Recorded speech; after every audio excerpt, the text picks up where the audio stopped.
உங்களுக்கு யாராவது ඔබට කවුරු හරි Pastor Tushara, sorry, இப்படி தட்டுனா මෙන්න මේ ආකාරයෙන් ඔබට තට්ටුවක් දැම්මනම් හිසට உங்களுக்கு எப்படி இருக்கும்? ඔබට කොහොම තියෙයිද?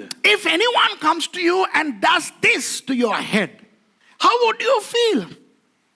Wouldn't that be a humiliation? அது ஒரு அவமானம் இல்லையா? ඔබට එය අවමානයක් හැටියට දැනෙන්නේ නැද්ද? இப்போ பெற்றோர்களோ ஆசிரியர்களோ பெரியவர்களோ දෙමව්පියන් හරි ගුරුවරුන් හරි වැඩි හිටියන් හරි சின்ன பிள்ளைகளை அடிக்கிறது இன்னும் இலங்கையில இருக்கிறது, அது நல்லது. நிறைய நாடுகளிலே இல்லை. කුඩා ළමයිට ගහන එක අදටත් මේ ලංකාවට වළංගුව තිබෙනවා. නමුත් යුරෝපයේ බොහෝ රටවල ඒ දේ නැහැ. Parents, teachers or adults slapping children is still happening in Sri Lanka, which is wonderful, but in many nations it doesn't happen. But if anyone does that, I don't think anybody can bear it because it's very humiliating. ஆனால் யாராவது அப்படி தலையை தட்டினால், කවුරු හරි කෙනෙක් එහෙම ඔළුවට ඒ වගේ පහරක් දුන්නොත් තට්ටු කරවුවොත් அது ஒரு அவமானம். එය එක අවමානයක්. அப்போ தலையை அப்படி தட்டுவதே அவமானம் என்றால், හිසට ඒ ආකාරයෙන් තට්ටු කරන එකම එක අවමානයක් නම් මේ පුද්ගලයාට, இயேசுவானவருடைய அந்த பரிசுத்தமான தலையிலே යේසුස් වහන්සේගේ ඒ ශුද්ධ වූ හිසට இதோ உங்களுடைய இந்த திரையிலே காணப்படுகிற மாதிரியான ஒரு முள்முடியை வைத்தார்களே, මෙන්න මේ ඔබ ඉස්සරහා දිස්වෙන්නා වූ මේ තිරයේ තිබෙන්නා වූ එක කටු ඔටුන්නක් හිසේ තබන විට அது எவ்வளவு ஒரு அவமானமாய் இருந்திருக்கும் என்று கொஞ்சம் யோசித்து பாருங்கள். එය කෙතරම් දුරට අවමානයක් දැයි ඔබ පොඩ්ඩක් කල්පනා කරලා බලන්න. If doing that is a humiliation enough, imagine when they placed a crown of thorns on the head of Jesus, like the one that you see on the screen. How humiliating would that have been? 2011 ஆண்டு இஸ்ரவேலிலே வைத்து 2011 Israel වල සිටින අවස්ථාවේදී මම ஒரு அம்மா என்னிடத்தில் கேட்டார், பாஸ்டர், அந்த இயேசுவின் தலையிலே சூடின அந்த முடி, அந்த முள் எங்கேயாவது காட்ட முடியுமா என்று. එක මමක් ඊශ්‍රායල් වලදී අහුවා දේවගතිවරයාගෙන්, පාස්ටර් යේසුස් වහන්සේගේ හිසට දැම්ම කටුව ඔටුන්නේ ඒ කටුව කොයි වගේ එකක්ද කියලා මට පෙන්නුම් කරන්න පුළුවන්ද මේ කොහේ හරි තියලා. In 2011 an old lady asked me, hey pastor, can you show me a thorn that they used to adorn the crown of thorns for Jesus? Can you show me? I said, okay, if I see, I'll get one. Then one day I saw this and I tried to break a thorn to show this lady. This particular thorn that is found in Israel. This story happens in Israel. அப்போ நான் ஒரு நாள் அந்த புதரை கண்டேன், அந்த முள் மரத்தை கண்டேன். ඉතින් මම දවසක් ඒ කටු ගහ ඒ පඳුර දැක්කා මම. அட அந்த அம்மா கேட்டுச்சேன்னு சொல்லி அதை உடைப்போன்னு சொல்லி அதை உடைச்சா இந்த விரல்ல குத்திருச்சு. ඉතින් අර අම්මා ඇහුවානේ ඒක පෙන්නමු කියලා එහෙම කඩපු ගමන් මගේ ඇඟිල්ල එක ඇනුණා. When I tried to break that thorn, it pricked my forefinger. And it just bled a little. Just like the way you do a random blood check. அந்த RBC எடுப்பாங்களே, ரேண்டம் பிளட் செக், இப்படி சக்குன்னு குத்துனோன்னா கொஞ்சம் இப்படி ஒரு dot மாதிரி ரத்தம் வரும், அப்படி வந்துச்சு. அவ்வளவுதான். ඔබ ලේ පරීක්ෂා කරන්න යනකොට ඔබ ලේ දන් දෙන අවස්ථාවේදී ඔබට ලේ පරීක්ෂා කරන පොඩ්ඩක් අනිනවා. අන්න ඒ වගේ පොඩ්ඩක් තමයි අනුනේ මට. 3 நாட்கள் எனக்கு இந்த கை அப்படியே காந்திக் கொண்டே வலித்துக் கொண்டே இருந்தது. දවස් 3ක් මට ඒ ඇනිච්ච පොඩි ඇනිල්ල ඒ අත පුරාවටම ඇදුම් කමින් වේදනාවෙන් තිබුණා. For 3 days I suffered not only the pain but the how would you call it? It sort of it radiated all through my right arm. For 3 days I suffered. So I asked the Lord, I told the Lord, wow, what a pain you would have had to endure when they made an entire crown of these thorns and placed them on your head.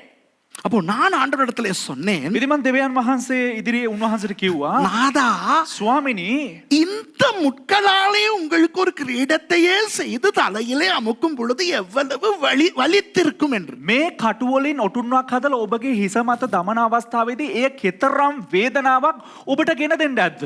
அப்போ எனக்கு என் மனதிலே ஒன்று தோன்றினது, இயேசு சொல்லுவது மாதிரி. ஐயோ, இயேசு சொன்னார் என்று நான் சொல்லவில்லை, அவ்வளவு துணிவு எனக்கு இல்லை.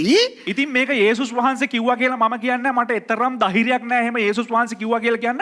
නමුත් මට එක හැඟීමක් හැඟුණා මේ යේසුස් වහන්සේ කිව්වා වාගේ. A thought came to me. I'm not dare, I don't dare enough to say that Jesus told me, but a thought came to me as if Jesus saying to me, hey Suresh, the embarrassment was greater than the pain. அந்த முள்முடி சூட்டினதிலே எனக்கு வந்த அவமானம், ඒ කටු ඔටුන්න පළඳන අවස්ථාවේදී මට ලැබුණා වූ අවමානය அந்த வலியை விட கஷ்டமானதடா. ඒ වේදනාවට වැඩිය මට හරි අමාරුයි.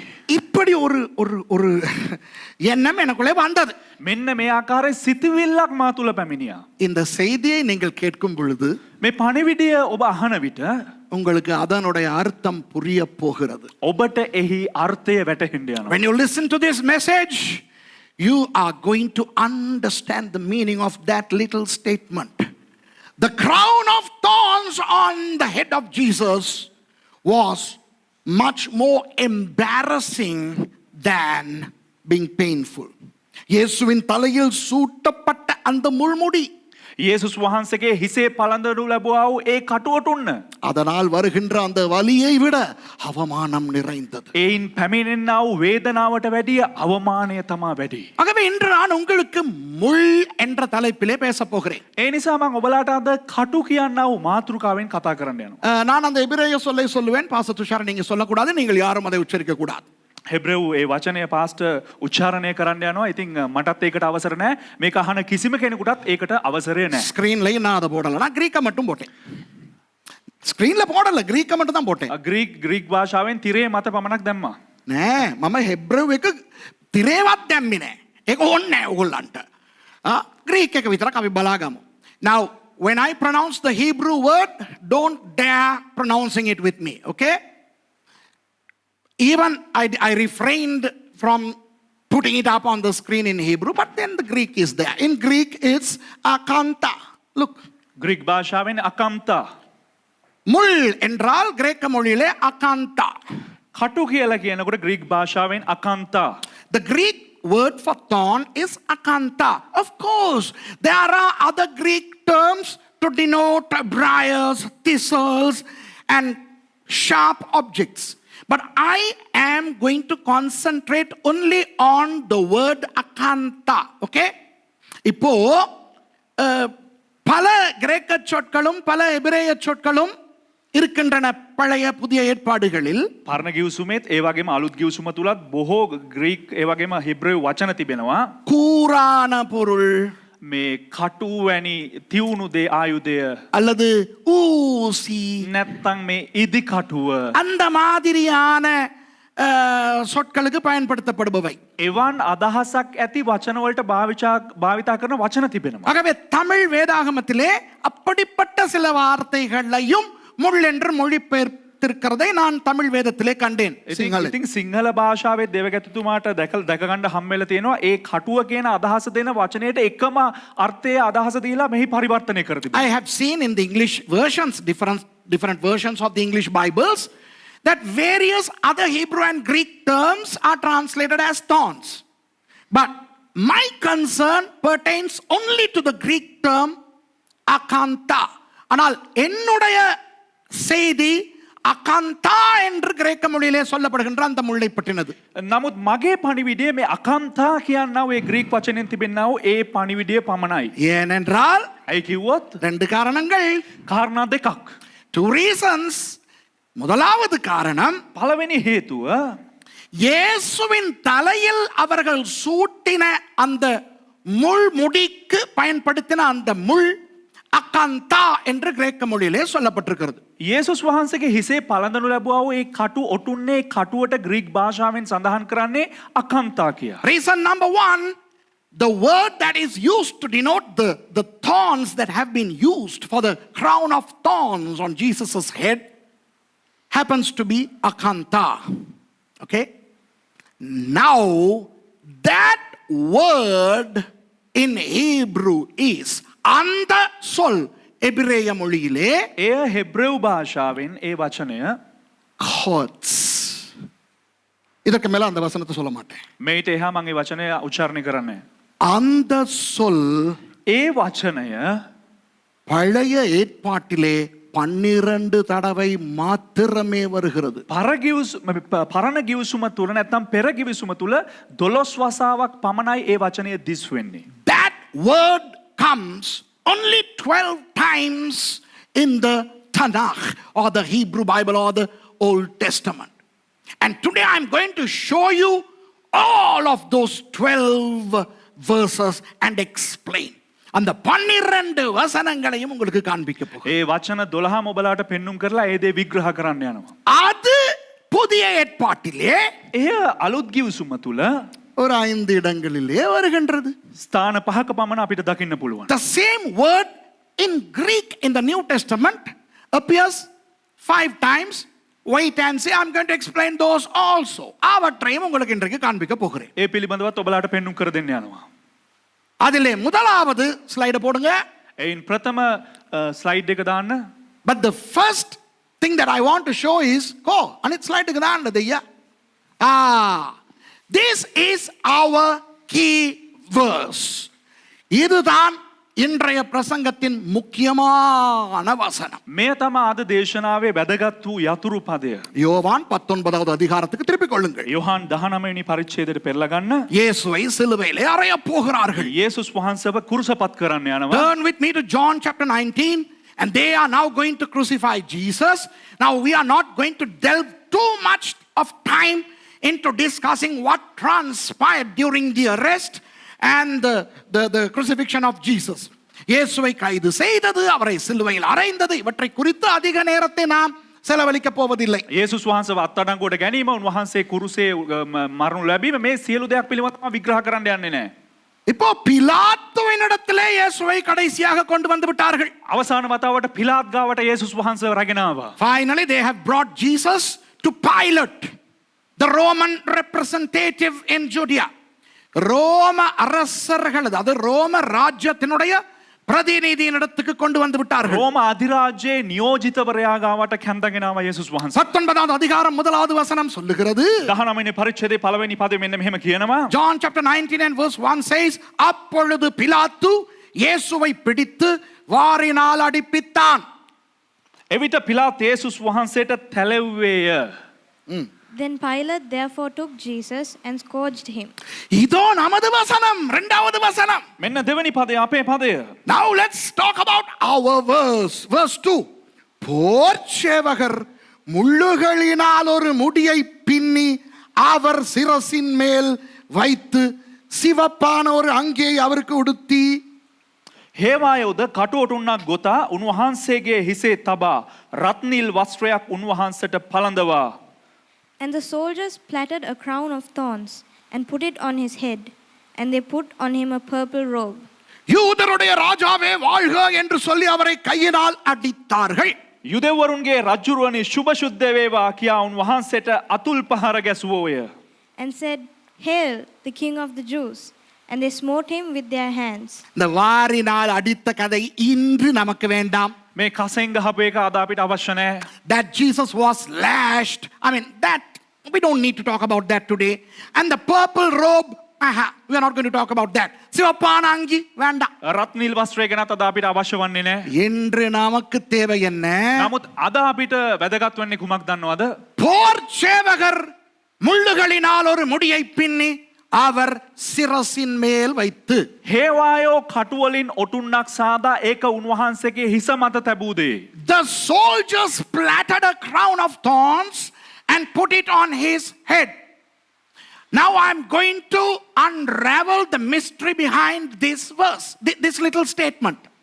இப்போ இந்த திரையிலே காண்பிக்கும் இந்த பகுதியினுடைய மர்மத்தை உங்களுக்கு நான் விளக்கப் போகிறேன். දැන් මේ තිරය තුල දිස්වෙන්නා වූ මේ කුඩා අදහසේ නැත්තම් මේ වචනය තුල තිබෙන්නා වූ අභිරහස ඔබලාට විග්‍රහ කර දෙන්නම්. அன்பானவர்களே, உண்மையாக இயேசுவை சிலுவையில் அறைந்து கொல்ல வேண்டும் என்று ஏங்கினவர்கள் யார்? ප්‍රේමවන්තයනි, ඇත්තටම ක්‍රිස්තුස් වහන්සේව කුරුස පත් කරන්න ඕන කියලා දඟලපු අය කවුද? Friends, think about this.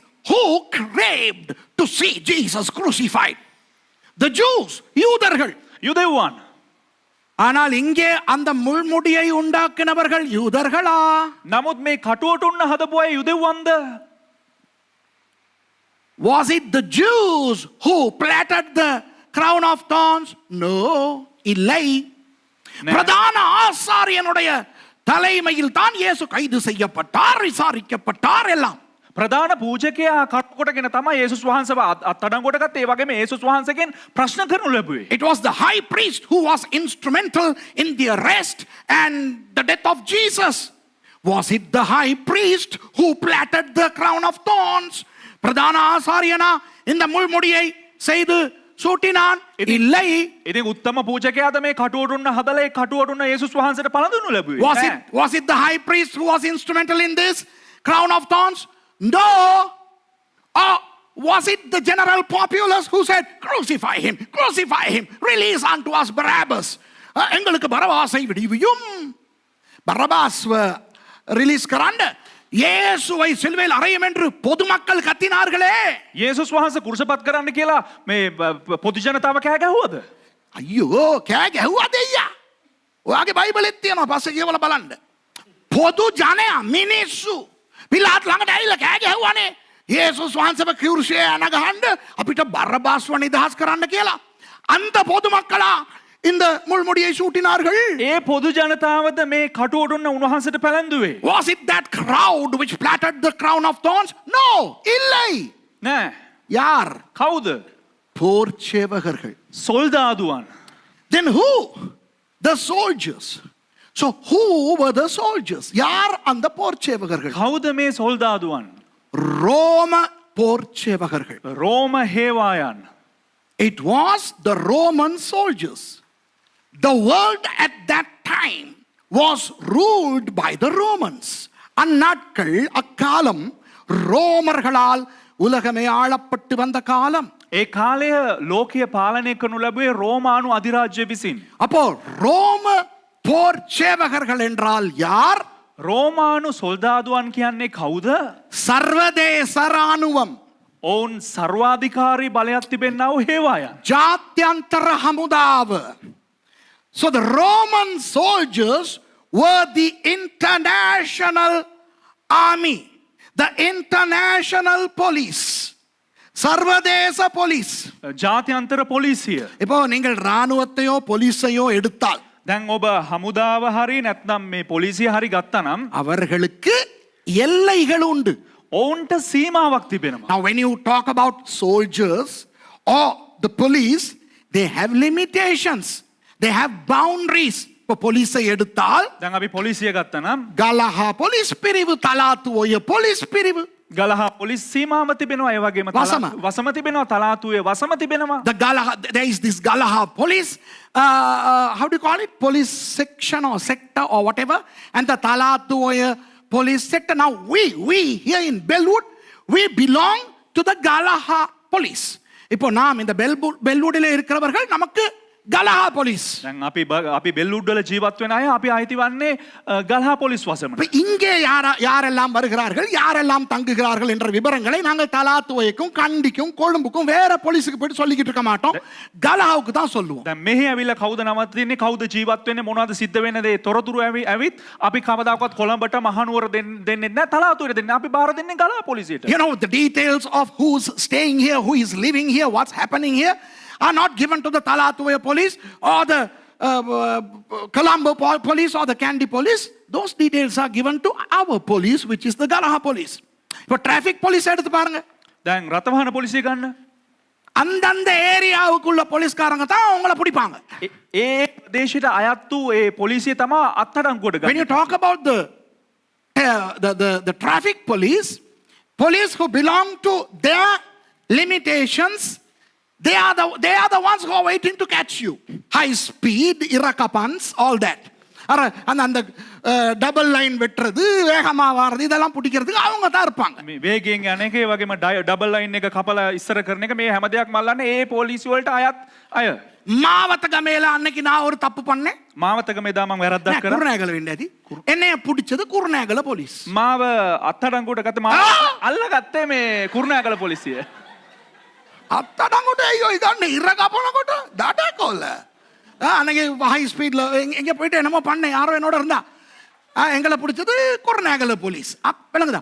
ஆனால் நமோத் பட் சில டிராஃபிக் போலீஸ்காரங்க இருக்காங்க இதுல நீல கலரா ஒரு இது கட்டிக்கிட்டு பாத்திருக்கீங்களா? මේ සමහර රතවාන පොලිසිය අය සිටිනවා. ඔවුන්ගේ ඇඳුමේ නිල ඇඳුමේ එක පැත්තකින් නිල් පාට සුදු පාට පටියක් තිබෙනවා. But there are some motorcycle cops here in Sri Lanka who upon their uniform would wear a blue color jilpi. And what does that jilpi tell you? We are not bound by limitations. We can catch any of you driving crooks anywhere in Sri Lanka. அதனுடைய அடையாளம் என்னவென்றால் ඒ සන්නාමේ ඒ සලකුණේ අදහස කුමක්ද? இலங்கையில எந்த ரோட்ல நீ என்னத்த பண்ணாலும் நாங்க வந்து பிடிப்போண்டி. ලංකාවේ ඕන මාර්ගයක ඕන තැනක නුඹලා මොන වැරද්ද කරත් අපිට පුළුවන් ඔබලව අල්ලගන්න. இவருக்கு என்னமோ ஆயிருச்சு இன்னைக்கு. Rebecca is he all right? ஞாயிற்றுக்கிழமை புருஷனை அடிக்க கூடாது. පාස්ටට පොංජාතිනා නේ දේවදාසයෙක්ගේ භාර්යාව නම් ඉරිදා පාස්ටට ගහන්න හොඳ නැහැ. ගුටි කාලේ ඇවිල්ලා වෙන දුක බලන්නකෝ. මේ මං කියන එක හරිද? நான் சொல்வது சரியா? இப்படிதானே? அது போல ராணுவம். ඒ වගේම හමුදාව. Even soldiers, they have their limitations. Okay, their jurisdiction. அப்போ ராணுவம் கூட அவர்களுக்கென எல்லை இருக்கிறது. හමුදාවට පවා උන්ට කියා සීමාවක් තිබෙනවා. ஆனால் නමුත් ரோமர்கள் ஆட்சி செய்த காலத்தில் රෝමානුවන් පාලනය කරපු කාලයේදී ரோம போர் சேவகர்கள் தான் சர்வதேச ராணுவம், சர்வதேச போலீஸ். රෝම හමුදාව තමා ජාත්‍යන්තර පොලිසිය වගේම ජාත්‍යන්තර හමුදාව. But during the Roman era, the Roman soldiers were the international armed forces and the international police. So if they punished somebody, the crime for which they punish must be international in scope. அப்போ சர்வதேச ராணுவமாகிய சர்வதேச police ஆகிய ரோம போர் சேவகர்கள் தண்டித்தால் ඉතින් ජාත්‍යන්තර හමුදාවක් වන ජාත්‍යන්තර පොලිසියක් වන රෝමානුවන් දඬුවම් කරා නම් அவர்கள் தண்டிக்கிற அந்த குற்றம் சர்வதேசம் சம்பந்தமானதா இருக்க வேண்டும். ඔවුන් දඬුවම් කරන්නා වූ ඒ වැරද්ද ජාත්‍යන්තරය සම්බන්ධ වෙන්න අවශ්‍යයි. இயேசு ஏன் அதை அனுமதித்தார்? යේසුස් වහන්සේ ඇයි ඒ දේ අනුමත කරනු ලැබුවේ? Why did Jesus allow that? Hey, you know what? Nobody, no mother's son could touch Jesus without him allowing that to happen. It could be Pilate, it could be Caiaphas, it could be Caiaphas's father-in-law Hannah or his mother. இப்போ இயேசு அனுமதிக்காமல் දැන් යේසුස් වහන්සේ අනුමත කරන්නේ නැතුව எவனும் இயேசுவை தொட முடியாது. කිසි කෙනෙකුට ඇවිල්ලා යේසුස් වහන්සේව අල්ලන්න බෑ. எவனும் அவரை கைது செய்யவும் முடியாது. යේසුස් වහන්සේව අත්අඩංගුවට ගන්නත් බෑ. காய்பாவும் அவரை விசாரிக்க முடியாது. කායිෆස්ටත් උන්වහන්සේව මේ ප්‍රශ්න කරන්න බෑ. காய்பாவின் மாமா அண்ணா அவராலையும் முடியாது. කායිෆස්ගේ මාමා අන්නාස්ටත් බෑ මේ යේසුස් වහන්සේගෙන් ප්‍රශ්න අහන්න. பிலாத்துவாலும் முடியாது, அவங்க அக்காவாலையும் முடியாது. පිලාතත් බෑ ප්‍රශ්න කරන්න, පිලාත්ගේ අක්කටත් බෑ ප්‍රශ්න කරන්න. ஆகவே இயேசுவை அவர்கள் என்னவெல்லாம் செய்தார்கள் என்று நமக்கு தெரியும். ඒ නිසා යේසුස් වහන්සේට මොන මොන දේවල්ද කරේ කියලා අපි දන්නවා. We know what they did to Jesus, but all because he allowed those things to happen. அதற்கு காரணம் அவர் அனுமதித்தார், பண்ணுங்கடா என்று. කාරණාව උන්වහන්සේ විසින් අනුමත කරනු ලැබුවා මේ හැම දෙයක්ම Tamanට කරන ලෙස. சர்வதேச போலீஸ், சர்வதேச ராணுவம், ජාත්‍යන්තර පොලිසිය, ජාත්‍යන්තර හමුදාව அவருடைய தலையிலே முள்முடி சூட்ட இயேசு ஏன் அனுமதித்தார்? උන්වහන්සේගේ හිස මත කටු මේ වහන කටු ඔටුන්නක් පලන්දන්න ඇයි යේසුස් වහන්සේ අනුමත කරනු ලැබුවේ? Why would Jesus allow the international army or the international police to Number one, touch his head. And number two, to place that thorny crown. If that didn't have a reason and a purpose, Jesus would never have allowed that. அதற்கு ஒரு காரணம் நோக்கம் இருந்திருக்காவிட்டால் இயேசு அனுமதித்திருக்க மாட்டார். ඒකට හේතුවක් බලාපොරොත්තුවක් නැත්නම් යේසුස් වහන්සේ ඒ දේ අනුමත කරන්නේ නැහැ. ஆகவே அவர்கள் முள்முடி சூட்டினது එසේනම් ඔවුන් කට ඔටුන්න පැළඳුවේ යේසුස් වහන්සේ. சர்வ தேசத்துக்குமான ஏதோ ஒரு காரணத்துக்காக. ජාත්‍යන්තරයටම අවශ්‍ය වූ යම්කිසි හේතුවක් කරුණු කොටගෙනයි. ජාත්‍යන්තරයටම අදාළ හේතුවක් නිසාමයි. It was for an international purpose that Jesus allowed those fellows, the international police, to do what they did to him. Do you understand that? புரியுதா? ඔබලට වැටහෙනවද ඒ දේ? யூதர்கள் அதை செய்திருந்தால் යුදෙව්වන් ඒ දේ කළා නම් அது யூதர்களுக்கு மட்டும் பொருந்தும். ඒක යුදෙව්වන්ට පමණක් අයත් වෙනවා. If the Jews did that, it would pertain only to the Jews. If Caiaphas the high priest did that, it must pertain only to the Judaic religion. காய்பா பிரதான ஆசாரியன் அதை செய்திருந்தால் කයාෆස් උතුම පූජකයා කරා නම් ඒක ඒ யூதேவ் ஆகமට அந்த யூத மதத்துக்கு மாத்திரமே அது பொருந்திருக்க ඒක வேண்டும். යුදෙව් ආගමට පමණක් අයත් වෙනවා. அந்த மக்கள் செய்திருந்தால் ඒ ජනතාව කරා නම් அது அந்த தேசத்துக்கு மட்டும் பொருந்த வேண்டும். ඒ දේශයට අයත් වෙනවා. If that was done by the people, then it should pertain only to those people. But since it was done by the international police, the crown of thorns applies to international spectrum.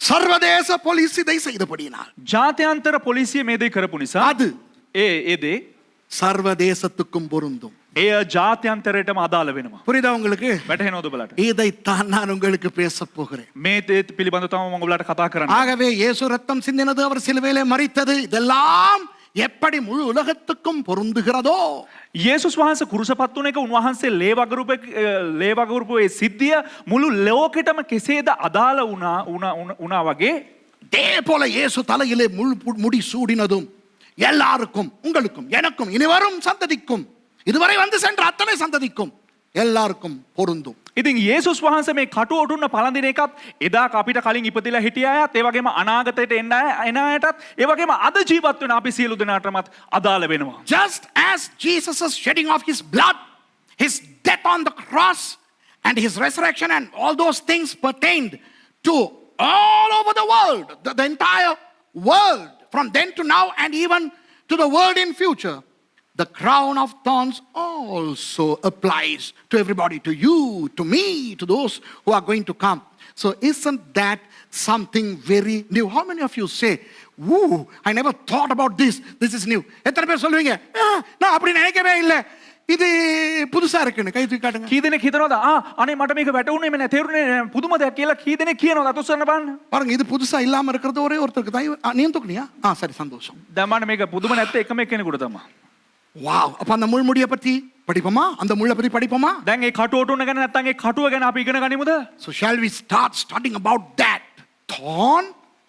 Okay, the akantha, the thorn, அந்த முள்ளை பற்றி படிப்போமா? நான் அந்த எபிரேய சொல்லை நீ சொல்ல மாட்டேன். ඒ කටුව ගැන අපි ඉගෙන ගමු. ඒ හෙබ්‍රේව වචනේ ආපහු දේවගතුමා උච්චාරණය කරන්න යන්නේ නැහැ. I'm not going to pronounce the Hebrew word because I don't like it. I love Hebrew. Ooh. But that word, I don't like it. Because it first appears in Genesis chapter 3 and verse 18. அந்த எபிரேய சொல்ல எனக்கு, எபிரேய மொழி எனக்கு பயங்கர இஷ்டம், ஆனா அந்த சொல்ல எனக்கு பிடிக்காது. හෙබ්‍රේව භාෂාවට මම කැමති, හෙබ්‍රේව භාෂාවට ආදරේ. නමුත් මම ඒ දෙයට කැමති නෑ මම උච්චාරණය කරන්න. ஏனென்றால் அது முதல் ஆதியாகமம் 3:18 வருகிறது. ඇයි කිව්වොත් ඒ වචනේ ප්‍රථම වතාවට පැමිණෙන්නේ උත්පත්ති පොතේ 3 වෙනි පරිච්ඡේදයේ 18 වෙනි පදේ. Okay, here is ஏதேன் தோட்டத்திலே அவர்கள் பாவம் எல்லாம் செய்து அவர்களை ஆண்டவர் தண்டிக்கும் போது, ඒදන් උයනේ ඔවුන් පාපේ කරාට පසුව දෙවියන් වහන්සේ දඬුවම් කරායින් පසු when God chastised Adam and Eve after they fell into sin, look what he says in verse 18 of chapter 3. ஆண்டவர் என்ன சொல்லுகிறார் என்று நீங்கள் பார்க்கலாம். 17 இருந்து வாசிப்போம். Let's read from verse 17. பின்பு அவர் ஆதாமை நோக்கி, நீ உன் மனைவியின் வார்த்தைக்கு செவி கொடுத்து புசிக்க வேண்டாம் என்று நான் உனக்கு விலக்கின விருட்சத்தின் கனியை புசித்தபடியினால் பூமி உன் நிமித்தம் சபிக்கப்பட்டிருக்கும், நீ உயிரோடு இருக்கும் நாளெல்லாம் வருத்தத்தோட அதன் பலனை புசிப்பாய். Verse 17. 17 පදේ සිට උන්වහන්සේ ආදාම්ට කතා කොට නුඹේ බහර්යාවගේ හඬට ඇහුම්කන් දී නොකන්ට මා අන කළ ගහෙන් කෑබැවින් නුඹ නිසා භූමිය ශාපලද්දිය නුඹේ ජීවිතයේ සියලු දවස්වල නුඹ වෙහෙසින් යුක්තව එයින් කන්නේහිය. And unto Adam he said, Because thou hast hearkened unto the voice of thy wife, and hast eaten of the tree of which I commanded thee, saying, Thou shalt not eat of it, cursed is the ground for thy sake, in sorrow shalt thou eat of it all the days of thy life. ஆண்டவர் ஏவாளை சபித்தார். දෙවියන් වහන්සේ ඒවට ශාප කළා. God cursed Eve, then he cursed Adam. ஆண்டவர் ஆதாமையும் சபித்தார். දෙවියන් වහන්සේ ආදාම්ව ශාප කළා. அதற்கெல்லாம் முன் சர்ப்பத்தை சபித்தார். ඒ සෑම දෙයකටම කලින්ම සර්පයව ශාප කළා. Before cursing the couple, he cursed the serpent. And now this verse says that he cursed the earth. இந்த பூமியை அவர் சபித்தாராம். දැන් මෙම ස්ථානයේ කියන උන්වහන්සේ භූමිය ශාප කළා කියලා. இப்போ நமது வசனத்துக்கு வருவோமா? දැන් අපේ පදයට අපි පැමිණෙමුද? Now let's talk about our verse here, verse 18. 18. அது எது? பூமி உனக்கு முள்ளும் குறுக்கும் முளைப்பிக்கும் வெளியின் பயிர் வகைகளை பூசிப்பாய். 18 වෙනි පදේ එය කුමක්ද? භූමිය නුඹට කටුද ගොකටුද උපදවන්නේ නුඹේ වනයේ පලා කන්නේහිය. Thorns also and thistles shall it bring forth to thee, and thou shalt eat of the herb of the field. ஆகவே இந்த இடத்திலே முதல் முள் அறிமுகப்படுத்தப்படுகிறது. එම නිසා ප්‍රථම වතාවට මෙම ස්ථානයේ කටුව හඳුන්වා දෙනවා. First time thorn is introduced, and it is introduced as a curse. இந்த முள் ஒரு சாபமாக அறிமுகப்படுத்தப்படுகிறது. මේ කටුව හඳුන්වා දෙන්නේ ශාපයක් ලෙස. ஆகவே முதலாவது விஷயம், එනිසා ප්‍රථම දේ முள் என்றால் சாபம். කටුව යනු ශාපයක්. So the first thing that we need to study is that a thorn is a curse.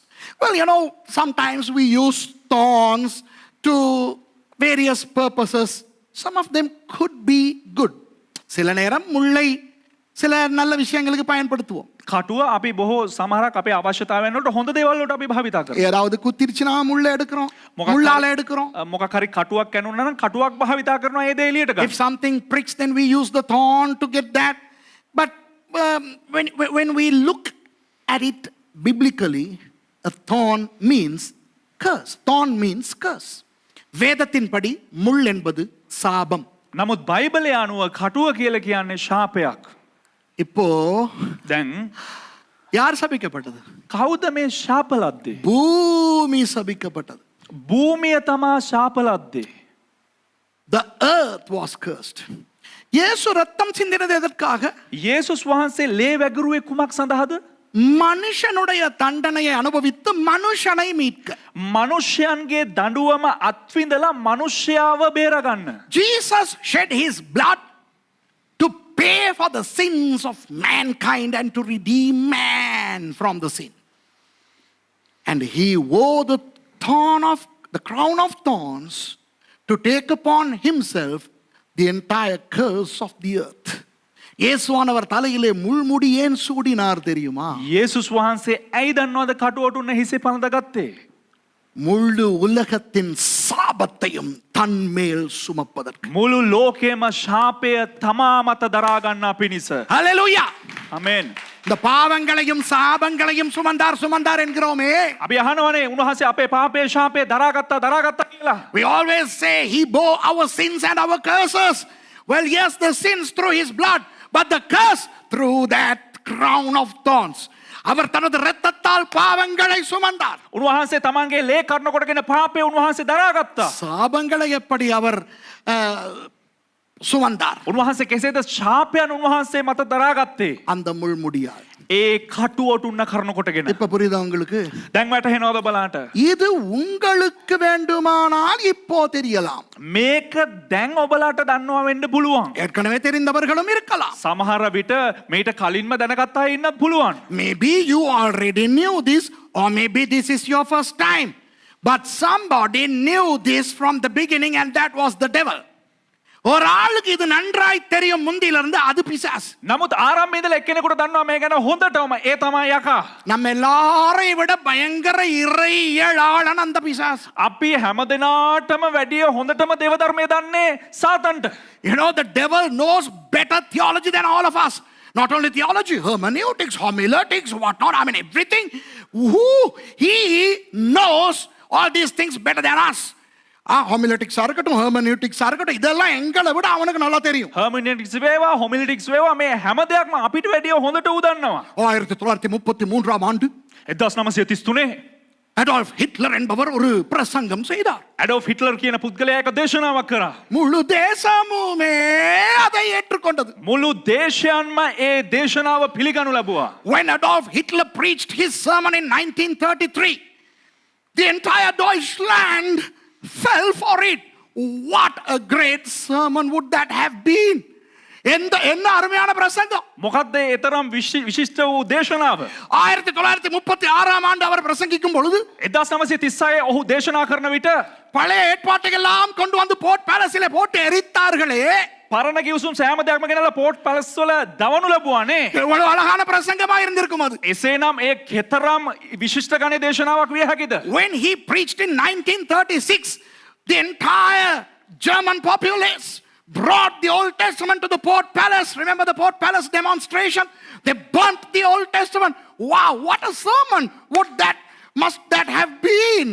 1939 ஆண்டு 1936 அவர் பிரசங்கித்த பொழுது ඔහු දේශනා කරන අවස්ථාවේදී his name. Okay, when he preached in 1939, the entire nation of Germany started the Second World War just because of a sermon. ஒரு பிரசங்கத்தினால் German தேசமே இரண்டாம் உலக யுத்தத்துக்குள் வந்தது. 1939 ඔහු කරවුවා වූ එක දේශනාවක් නිසා ஜெர்மனியின் දෙවන ලෝක යුද්ධය ආරම්භ වෙන්න පටන් ගත්තා. ஹிட்லரின் அந்த பிரசங்கங்களை அவருக்கு கொடுத்த அறிஞர் யார்? திருப்பி சாசு அவர்கள். හිට්ලර්ට දේශනා පුහුණුව දුන්නේ පුද්ගලයා කවුද? මේ වෙන කවුරුත් නෙවෙයි අපේ යක්ෂ මහත්තයා. Who gave the homiletical strategies to Adolf Hitler? Mr. Satan, so he must be a better preacher. Okay? அவன் ஒரு நல்ல பிரசங்கி. ඒ කියන්නේ ඌ හොඳ දේශකයෙක්. அவன் ஒரு நல்ல இறையியலாளன். ඌ හොඳටම දේව ධර්මයක් දන්නවා. He knows theology very well. So what does he do? He catches innocent people, naive people, humble people, and then he preaches lies. அவன் என்ன செய்கிறான்? அப்பாவி கிறிஸ்தவர்களை பிடித்து ஒரு பொய்யான பிரசங்கத்தை பண்ணுகிறான். ඌ මොනවද කරන්නේ? අහිංසක කිතුණුවන් අල්ලාගෙන එක වැරදි දේශනාවක් දේශනා කරනවා. அப்போ பிழையான பிரசங்கத்தை கூட பைபிள்ல இருந்து எடுக்கலாம் இல்லையா? වැරදි දේශනා පවා බයිබලෙන් අපිට ගන්න පුළුවන්. Even heresies could be drawn out of Bible verses, you know. You can just take an isolated verse and construct what you want to say and make that verse look like it's saying that. ஒரு வசனத்தை எடுத்து එක Bible පදයක් රැගෙන தனக்கு தேவையானதை சொல்லி තමාට අවශ්‍ය දේ පමණ ප්‍රකාශ කරලා அதைத்தான் அந்த வசனம் சொல்லுகிற மாதிரி காட்டலாம். මේක තමයි වචනේ කියන්නේ කියලා අපිට එලි දක්වන්න පුළුවන්. அது மாதிரி ඒ වගේ பிசாசு என்ன சொல்கிறான் தெரியுமா? යකා මොනවද දන්නවද කියන්නේ? நீ ரட்சிக்கப்பட்டிருக்கலாம், ඔබ ගැලවීම ලැබලා ඉන්න පුළුවන්. ஆனால் உன் பரம்பரை சாபங்கள் உன்னை தொடர்ந்து வந்து கொண்டிருக்கின்றன. නමුත් පරම්පරා ශාපයන් නුඹ පසුපසේ එනවා. You may be saved, but your sins of your ancestors, your generational curses are following you. So you need to break those curses. நீ அந்த சாபங்களை முறிக்க வேண்டும். ඉතින් උඹ ඒ ශාප සියල්ලක්ම කඩන්න අවශ්‍යයි. நான் சொல்லுகிறேன், මම කියන්නම්. இயேசுவானவர் தலையிலே முள்முடி சூட்டும் பொழுது நாம் அது சாபங்களை சுமந்து விட்டார். යේසුස් වහන්සේ හිසේ කටුවඩුන්න පළදින අවස්ථාවේ ඒ ශාප සියල්ලක්ම කඩනු ලැබුවා. When Jesus allowed the soldiers to put that flattened crown of thorns, he took upon himself all our curses.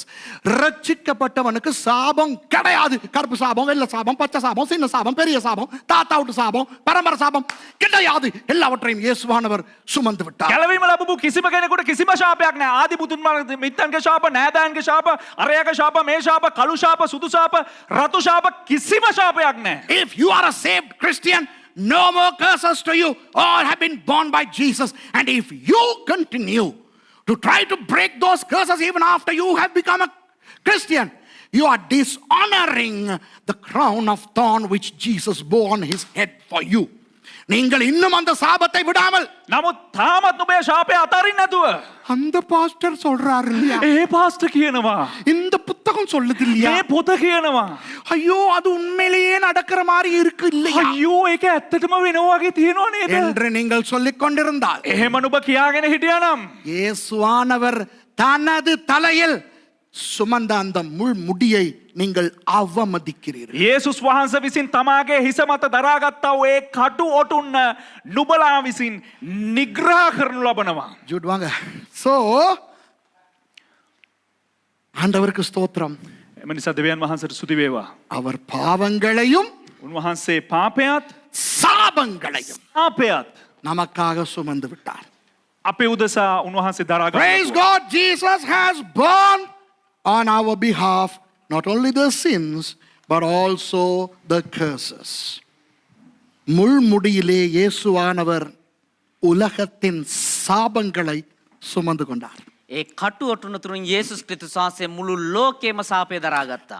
Through the crown of thorns, Jesus bore the entire curse of the earth. அந்த முள் என்று இரண்டாவது தடவை வேதத்தில் எங்கே வருகிறது என்று நான் உங்களுக்கு சொல்லிக் கொடுக்க போகிறேன். அந்த இரண்டாவது ஸ்லைடை போடுங்க. ඒ කටු කියන වචනය සුද්ධ බයිබලයේ පරණගිස්මේ කොතන දෙන්නේ කියලා අපි බලමු ඊළඟට. Second appearance of this word for thorn comes in Exodus, and may we read that verse. Where's the slide? Okay, Exodus chapter 22 and verse 6. யாத்ராகமம் புத்தகத்திலே 22வது அதிகாரத்திலே 6வது வசனத்தை வாசிப்போம். නික්මයාම 22 වෙනි පරිච්ඡේදයේ 6 වෙනි පදය කියවමු. அக்கினி எழும்பி முட்களில் பற்றி தானிய போரையாவது விளைந்த பயிரையாவது வயலில் உள்ள வேறு எதையாவது எரித்து போட்டதே ஆனால் அக்கினியை கொளுத்தினவன் அக்கினி சேதத்துக்கு உத்தரவாதம் பண்ண வேண்டும். ගිනි ඇවිල කටුගස් වලට අල්ලා එයින් ගොයම් කොළ හෝ නොකැපූ ගොයන් හෝ කෙත හෝ දාගියොත් ගිනි ඇවුලු තැනැත්තා විසින් සැබවින්ම අලාභය ගෙවිය යුතුය. If fire break out and catch in thorns, so that the stacks of corn or the standing corn or the field be consumed therewith, he that kindleth the fire shall surely make restitution. இப்போ அன்பானவர்களே, தோட்டம் வைத்திருக்கின்ற எங்களை போன்றவர்களுக்கு இருக்கிற ஒரு பெரிய பிரச்சனை இந்த காட்டு தீ. දැන් ඉඩම් තියාගෙන ඉන්න අපිගේ අයට තියෙනා වූ ලොකුම ප්‍රශ්නය තමයි මේ කටුගස්. People like us, නෑ ලැව්ගින්න. ලැව්ගින්න. People like us who own land, sometimes we have to face wildfire. I remember once a long time ago, about 3,000 of wonderful trees were all burnt because of a fire. ஒரு பல வருஷங்களுக்கு முன்னர் බොහෝ කාලයකට කලින් ටික කාලයකට කලින් අමතක වුණාද පරිවර්තනය කරනවා කියලා? මේ ஒரு 3000 மரங்கள் இந்த காட்டு தீயினால் இங்கே அழிந்து போயின. මේ ගස් 3000ක් විතර මේ ලැව්ගින්න නිසා විනාශ වෙලා ගියා. இப்போ வேதத்திலே பழைய ஏற்பாட்டிலே வாசிக்கிற அந்த வசனம் என்ன சொல்லுகிறது என்றால், මේ පරණගිස්මේ සඳහන් මේ වචනය තුලින් මොනවද කියන්නේ කියනවා නම් what does this verse say? This says if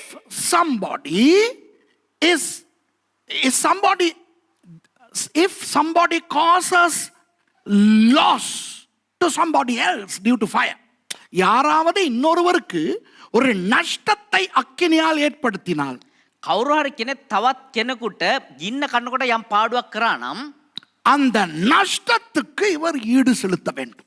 ඒ පාඩුවට මෙයා අලාභය ගෙවිය යුතුයි. This guy has to pay for that loss, and it's called restitution. பரிகாரம் செலுத்த வேண்டும். කියන්නේ පාඩුව ගෙවිය යුතුයි. ප්‍රත්‍යාශතිය මම හොයාගත්තේ වචනේ ඊයේ තමයි ඒකම මම දන්නේ. හරිනේ? ගතිය. ප්‍රත්‍යාගතිය. දන්නේ නැද්ද? You see, Demal, I have to tell you. ප්‍රත්‍යාගතිය මම හොයාගත්තා ඊයේ. ප්‍රත්‍යාගතිය මරු ගති වචනයක් එක. ප්‍රත්‍යාගතිය. දෙමළාය කියන ප්‍රත්‍යාගතිය.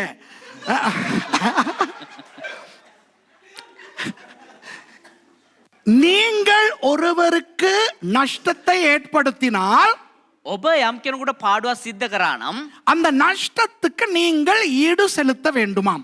ඒ පාඩුවට ඔබ අලාභය ගෙවිය යුතුයි. If you cause a loss to somebody, then you have to pay for that. இப்போ இந்த இந்த இடத்துல எப்படி அந்த வசனம் சொல்லுகிறது? දැන් මේ ස්ථානයේ මේ පදේ කොහොමද කියන්නේ? அந்த அக்கினி முதலிலே எங்கே பற்றுமாம்? ඒ ගින්න ඉස්සරම කොහෙටද අල්ලගන්නේ?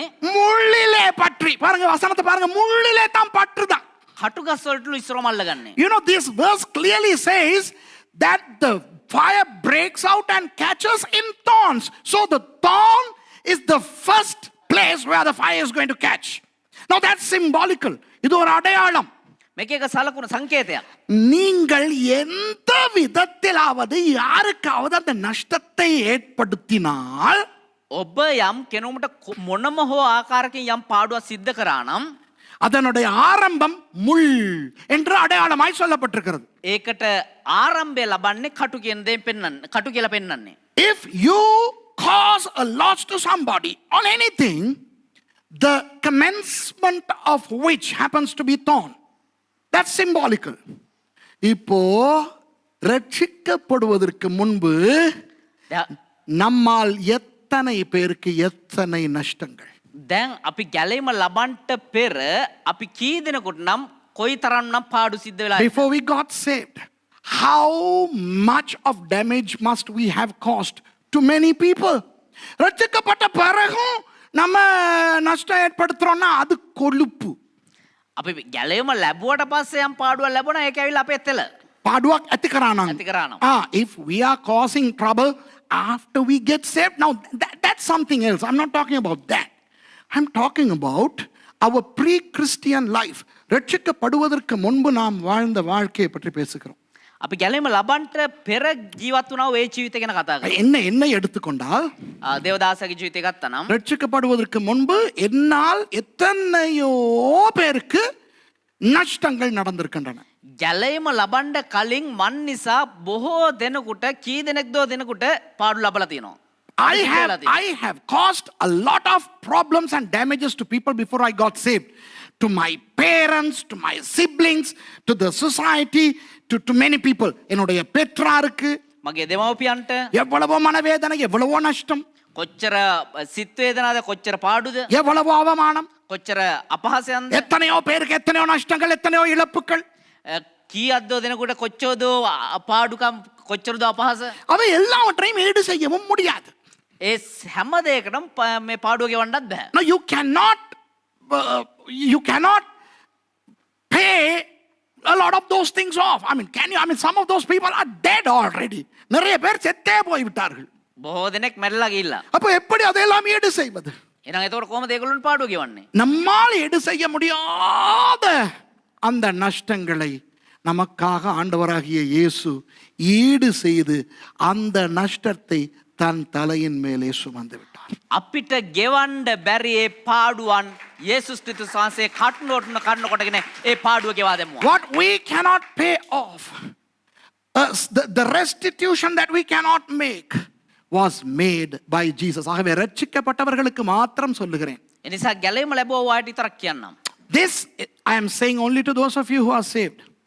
If in your pre-Christian life you have caused a lot of damages to a lot of people and you are suffering in your heart, be encouraged that Jesus has forgiven you. You don't have to repay because Jesus has borne that restitution on that crown of thorns.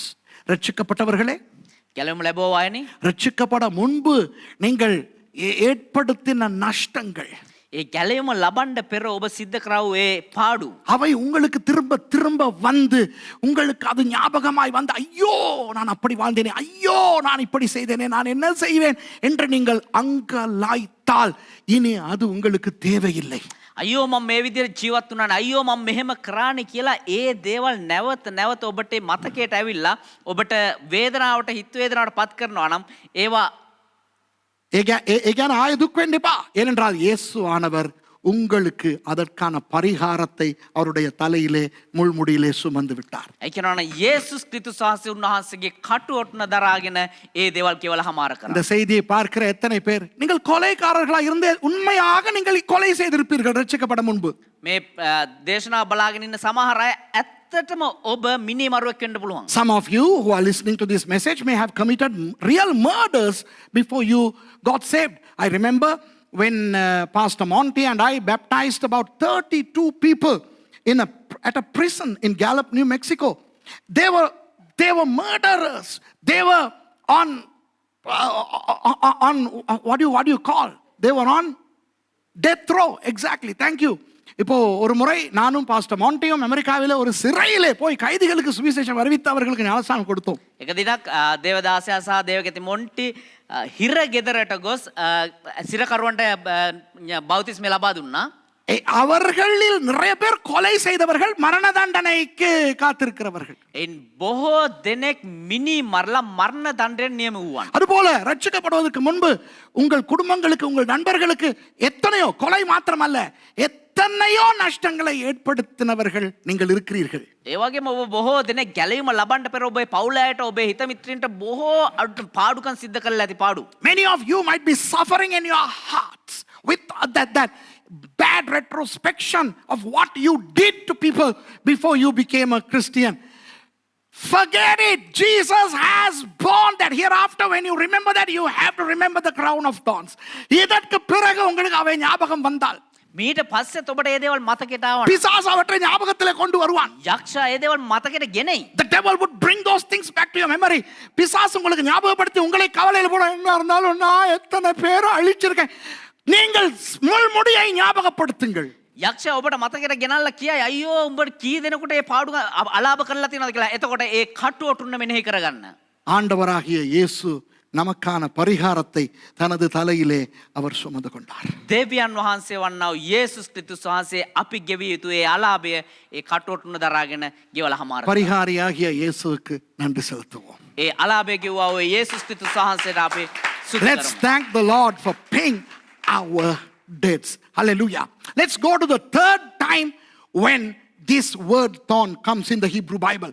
எபிரேய வேதத்திலே பழைய ஏற்பாட்டிலே மூன்றாவது தடவை இந்த வசனம் எங்கே வருகிறது என்று பார்ப்போம். හෙබ්‍රේව භාෂාවෙන් පරණ ගිවිසුමේ තුන්වෙනි වතාවට මේ කටු කියන වචනේ එන්නේ කොහෙද කියලා බලමු. நியாயாதிபதிகள் 8வது அதிகாரம் 7வது வசனம். විනිශ්චයකාරයාගේ පොතේ 8වෙනි පරිච්ඡේදයේ 7වෙනි පදය. Judges chapter 8 and verse 7. We are talking about Gideon here. Gideon என்ற நியாயாதிபதியின் காலத்தில் 2 தடவை இதே அதிகாரத்தில் 2 தடவை வரப்போகிறது. இப்போ 3வதை பார்த்துவிட்டு அப்புறம் 4வதை பார்ப்போம். சரியா? So let's twice we are going to look in this same chapter where thorn comes, and the first occurrence is verse 7. Gideon is involved here. அப்பொழுது கிதியோன் அவர்களை நோக்கி, கர்த்தர் சேபாவையும் சால்முனாவையும் என் கையில் ஒப்புக் கொடுக்கும் போது உங்கள் மாம்சத்தை வனாந்தரத்தின் முள்ளுகளாலும் நெரிஞ்சில்களாகும் நாளும் கிழித்து விடுவேன் என்று சொன்னார். මේ පරිච්ඡේදයේම දේවතාවකේ කටු කියන වචනය එනවා. අපි 3වෙනි වතාවට එන පදය බලමු. 8වෙනි පරිච්ඡේදයේ 7වෙනි පදය. ගිඩියොන්ද ස්වාමින් වහන්සේ සෙබාද ශල්මුන්නාද මා අතට පාවා දුන් විට මම නුඹලාගේ මාංශය වනයේ කටු වලින්ද වේරෑන් වලින්ද ඉරා දමන්නෙමි කීවේය. And Gideon said, Therefore when the Lord had delivered Zebah and Zalmunna into mine hand, then I will tear your flesh with the thorns of the wilderness and with briars. இந்த பின்னணியை சும்மா சொல்லவா? මේකේ පසුබිම පොඩ්ඩක් කියන්නද? Let me just say what happened there. Gideon was with his 300 men pursuing enemies. Gideon தன்னுடைய 300 பேரோடு எதிரிகளை துரத்தி கொண்டு வருகிறார். දැන් ගිදියොන් තමුන්ගේ 300 දෙනා සමග මේ සතුරම් විනාශ කරමින් එනවා. அப்ப சுக்கோத் என்ற இடத்துக்கு வந்தார். එතකොට සුකොත් කියන ස්ථානට ආවා. They came to a place called Sukkot. They were all hungry and thirsty. அவர்கள் எல்லாம் பசியாயும் தாகமாயும் இருந்தார்கள். මේ හැම කෙනෙක්ම බඩගිනි වෙලත් පිපාස වෙලා ඉන්නවා. அப்போ அந்த சுக்கோத்தின் மனுஷரிடத்திலே கிதியோன் சொல்லுகிறார், එතකොට මේ සිකොත් වල ඉන්නව මිනිස්සුන්ට ගිදියොන් කියනවා ஐயோ பசிக்குது எங்களுக்கெல்லாம், අයියෝ අපිට බඩගිනි ஏதாவது கொஞ்சம் அப்பம் ஏதாவது சாப்பிடத்தாங்களே. අපිට කණ්ඩ මොනවා හරි රොටි මොනවා හරි තියනවා නම් දෙන්න ඕයි So කියලා. Gideon begs those people to feed them with a little bit of bread. To which the Sukkotites responded saying, "You are pursuing those two kings. You haven't killed them. What have you achieved? Nothing. So we are not going to feed you." அப்ப அவர்கள் என்ன சொல்லுகிறார்கள்? එතකොට ඒ මිනිස්සු මොනවද කිව්වේ? நீங்கள் இனிதானே போய் அடிக்க போகிறீர்கள். ඔයාලා දැන් ආයේ ඊළඟට නේ ගිහිල්ලා ගහන්න යන්නේ. என்னமோ போயிட்டு அடிச்சிட்டு வந்த மாதிரி பேசுறீங்கோ. නිකන් මේ ගහලා ඇවිල්ලා මේ වගේ ඉන්නේ. அதனால நீங்க முதல்ல போயிட்டு அடிங்க. நாங்க உங்களுக்கு சாப்பாடு எல்லாம் கொடுக்க மாட்டோம். ඒ නිසා ඉස්සරහම ගිහිල්ලා ගහලා එන්න අපි ඔයාලට කැම දෙන්න යන්නේ. Those people were not generous. They were not even feeding these hungry stomachs. இந்த பசியாய் வந்தவர்களுக்கு சாப்பாடு கொடுக்கவில்லை. මේ බඩගින්නේ ආපු පුද්ගලයන්ට කැම දුන්නේ නැහැ. கிதியோன் சொல்லுகிறார், ගිදියොන් කියනවා ஓகே, හරි. நாங்கள் போய் அந்த ரெண்டு ராஜாக்களையும் அழித்து விட்டு வந்து අපි ගිහිල්ලා ඒ රජවරුන් දෙදෙනාව විනාශ කරලා ඇවිල්ලා இங்க வந்து நாங்க அப்பா சாப்பிட மாட்டோம், මෙහෙල රොටි කණ්ඩ යන්න உங்களையும் அழிக்க போறோம். උඹලවත් විනාශ කණ්ඩ යනවා. So Gideon says, yeah, okay, we now go to kill those two kings, after which we are coming back, not to eat your bread, but to destroy you. And that destruction is symbolized in thorns. That's why it says, when the Lord had delivered Zebah and who? Zalmunna into my hand, then I will tear your flesh with the thorns. அதனால் தான் சொல்லுகிறார், அந்த ராஜாக்கள் யார்? சால்முனாவையும் சேபாவையும் நாங்கள் பிடித்து கொண்டு வரும் பொழுது உங்கள் மாம்சத்தை முள்ளுகளால் கிழிக்க போகிறோம். ඒ නිසා තමයි කියන්නේ ඒ රජවරු දෙන්න කියනවා සෙබාද සල්මුනාද ඒ රජවරු අල්ලගෙන විනාශ කරාට පස්සේ අපි ඇවිල්ලා උඹලගේ හැමත් කටු වලින් ඉරන්න යනවා. இந்த இடத்துல முள் எதை காட்டுகிறது? මෙතනදී ඒ කටු මොනවද පෙන්වන්නේ? அழிவு. විනාශය. What does thorn represent here? Destruction. அழிவு, அழிவு, அழிவு. அழிவு என்றால் என்னவென்று சொல்லவே தேவையில்லை. பார்க்கும் இடமெல்லாம் அழிவு. විනාශය කියන්නේ මොකද්ද කියලා කියන්න පැහැදිලි කරන්න අවශ්‍ය නැහැ. බලන හැමතැනම විනාශයන්. We don't have to explain destruction. Destruction is everywhere, but there is a Bible verse which says, what is the use of you gaining everything of the world but let your soul be destroyed? வேதத்தில் ஒரு வசனம் இருக்கிறது. බයිබලයේ එක පදයක් තිබෙනවා. உலகம் முழுவதையும் நீ ஆதாயப்படுத்தினாலும் මුළු ලෝකෙම නුඹ ලං කරගත්තත් உன்னுடைய ஆத்துமாவை இழந்து போனால் அதிலே பிரயோஜனம் என்ன? මුළු ලෝකෙම නුඹ ලබාගත්තත් නුඹේ ආත්ම විනාශකේ වෙලා ගියා එහි ප්‍රයෝජනය කුමක්ද කියලා. ஆண்டவராகிய இயேசு நம்முடைய அழிவுகளை எல்லாம் தன் தலையிலே சுமந்து கொண்டவர். ස්වාමීන් වහන්සේ වන්නා වූ යේසුස් ක්‍රිස්තුස් වහන්සේ ඒ කටෝටන කන්නකොට අපේ සියලු විනාශයන් දරාගත්තා. Our Lord Jesus Christ has borne on his head all the destruction. Hey, I'll tell you something, Christians. If the world comes and kills you, if they come and destroy you, still your soul will not perish because the destruction has been borne by Jesus. உலகம் உங்களை வந்து கொலை செய்தாலும் ලෝකයේ ඇවිල්ලා ඔබ මරලා දැම්මත් உங்கள் ஆத்துமாவை தொட யாராலும் முடியாது. ඔබේ ආත්මය ස්පර්ශ කරන්න කිසිම කෙනෙකුට බැහැ. ஏனென்றால் கர்த்தர் எங்களுடைய அழிவை தனது தலையிலே சுமந்து கொண்டார். ඇයි කියනවා නම් ස්වාමීන් වහන්සේ අපේ විනාශයේ කටුනොඩු තුරින් දරාගත්තා. ஆகவே கிறிஸ்தவனுக்கு அழிவே கிடையாது. ඒ නිසා කිතුරුවන්ට විනාශයක්ම So නැහැ. there is no destruction for the Christians. Okay? இப்போ இந்த கதையின் தொடர்ச்சி வருகிறது. நாலாவது பாயிண்ட் அதுதான். දැන් මේ කතාව දිගටම මෙහෙම පැමිණෙන හතරවෙනි කාරණාව ඒක තමයි. This story continues and that's point number 4. That happens in verse 16. 16வது வசனத்தை பாருங்க. 10 වෙනි පදේ බලන්න. இவர்கள் அதாவது 15ல இருந்தே வாசிப்போம். 15 වෙනි පදේ நம்ம කියමු. அவன் சுக்கோத்து ஊராரிடத்தில் வந்து அவன் கிதியோன், இதோ விடாய்த்திருக்கிற உன் மனுஷருக்கு நாங்கள் அப்பம் கொடுக்கிறதற்கு சேபா சால்முனா என்பவர்களின் கை வசமாயிற்றோ என்று நீங்கள் என்னை நிந்தித்து சொன்ன சேபாவும் சால்முனாவும் இங்கே இருக்கிறார்கள் என்று சொல்லி பட்டணத்தின் மூப்பரை பிடித்து வனாந்தரத்தின் முள்ளுகடிகளையும் நெருஞ்சில்களையும் கொண்டு வந்து அவைகளால் சுக்கோத்தின் மனுஷருக்கு புத்தி வர பண்ணினார்கள். 15 වෙනි පදය ඔහු සුකොත්ති ඒ කියන්නේ ගිදියොන් මනුෂ්‍යයන් ළඟට ඇවිත් ඔවුන්ට කතා කොට නුඹ වෙහෙස වූ මනුෂ්‍යන්ට අප විසින් කෑම දෙන්නට ෂෙබාද ශල්මුන්නාද නුඹ අතර අසු වී සිටිනවාද කියා නුඹලා විසින් යමකු ගැන මට සරදම් කීවාද. ඒ ෂෙබාද සම්මුණාද මෙන්න බලන්නයි කිය. 10 වෙනි පදයේ ඔහු නුවර වැඩිමහල්ලන් අල්ලා වනේ කටුගස්ද වේරැන්ද අරන් එන් සුක්කොත්ති මිනිසුන් මට්ටු කළේය. And he came unto the men of Succoth, and said, Behold Zepah and Zalmunna, with whom ye did upbraid me, saying, Are the hands of Zepah and Zalmunna now in thine hand, that we should give bread unto thy men that are weary? And he took the elders of the city, and thorns of the wilderness and briars, and with them he taught the men of Succoth. You super Leah, super kada dane. This is interesting, huh? නියම කතාව නේද? Gideon was denied bread. Why? Because he had not conquered those two kings. ஏன் அவங்க இவங்களுக்கு அப்பம் கொடுக்கல? ஏன் அவங்க நீங்கிட்டு வா, உனக்கு இந்த காது தான் கேட்குறது போல இருக்குது. ஏன் சுக்கோத்தின் மனுஷர்கள் கிதியோனுக்கு அப்பம் கொடுக்கல? ඇයි සුකොත්ති මිනිස්සු ගිදියොන්ට රොටි දුන්නේ නැත්තේ? நீ அந்த ராஜாக்களை பிடிக்கல தானே? උඹේ රජු රැල්ලුවේ නෑනේ. நீ பெரிய சாதனையாளன் இல்ல தானே? උඹ ජයග්‍රහණය කරපු මිනිස්සු නෙමෙයිනේ. இருடி வாரேன். கிதியோன் ඊටපන් එන්නම් ගිදියොන්. கிதியோன் போய் அந்த ரெண்டு ராஜாக்களையும் பிடித்து அவர்களை கொல்லவில்லை, கொண்டு வந்தா இவங்களுக்கு காட்டுறதுக்கு. ගිදියොන් ගිහිල්ලා ඒ රජවරු අල්ලගෙන මැරුවේ නැහැ, අල්ලගෙන එනවා. මේ Gideon, පිටු පෙන්නන්න. before killing those kings, brought those kings to the Sukkothites to see. பாரு, இந்த கொண்டாந்துட்டோம். වෙන්න අරන් ආවා. பார்த்தாச்சா? දැක්කද? இப்ப கொண்டாங்கடா அந்த முள்ளு. දැන් අරන් වරන් අර කටු. With the thorns, they taught the Sukkothites a wonderful lesson. அவங்களுக்கு புத்தி வர பண்ணாங்க. அந்த மூப்பர்களை எல்லாம் பிடிச்சி எல்லாம் பிடிச்சிக்கோ. வந்துருச்சா புத்தி?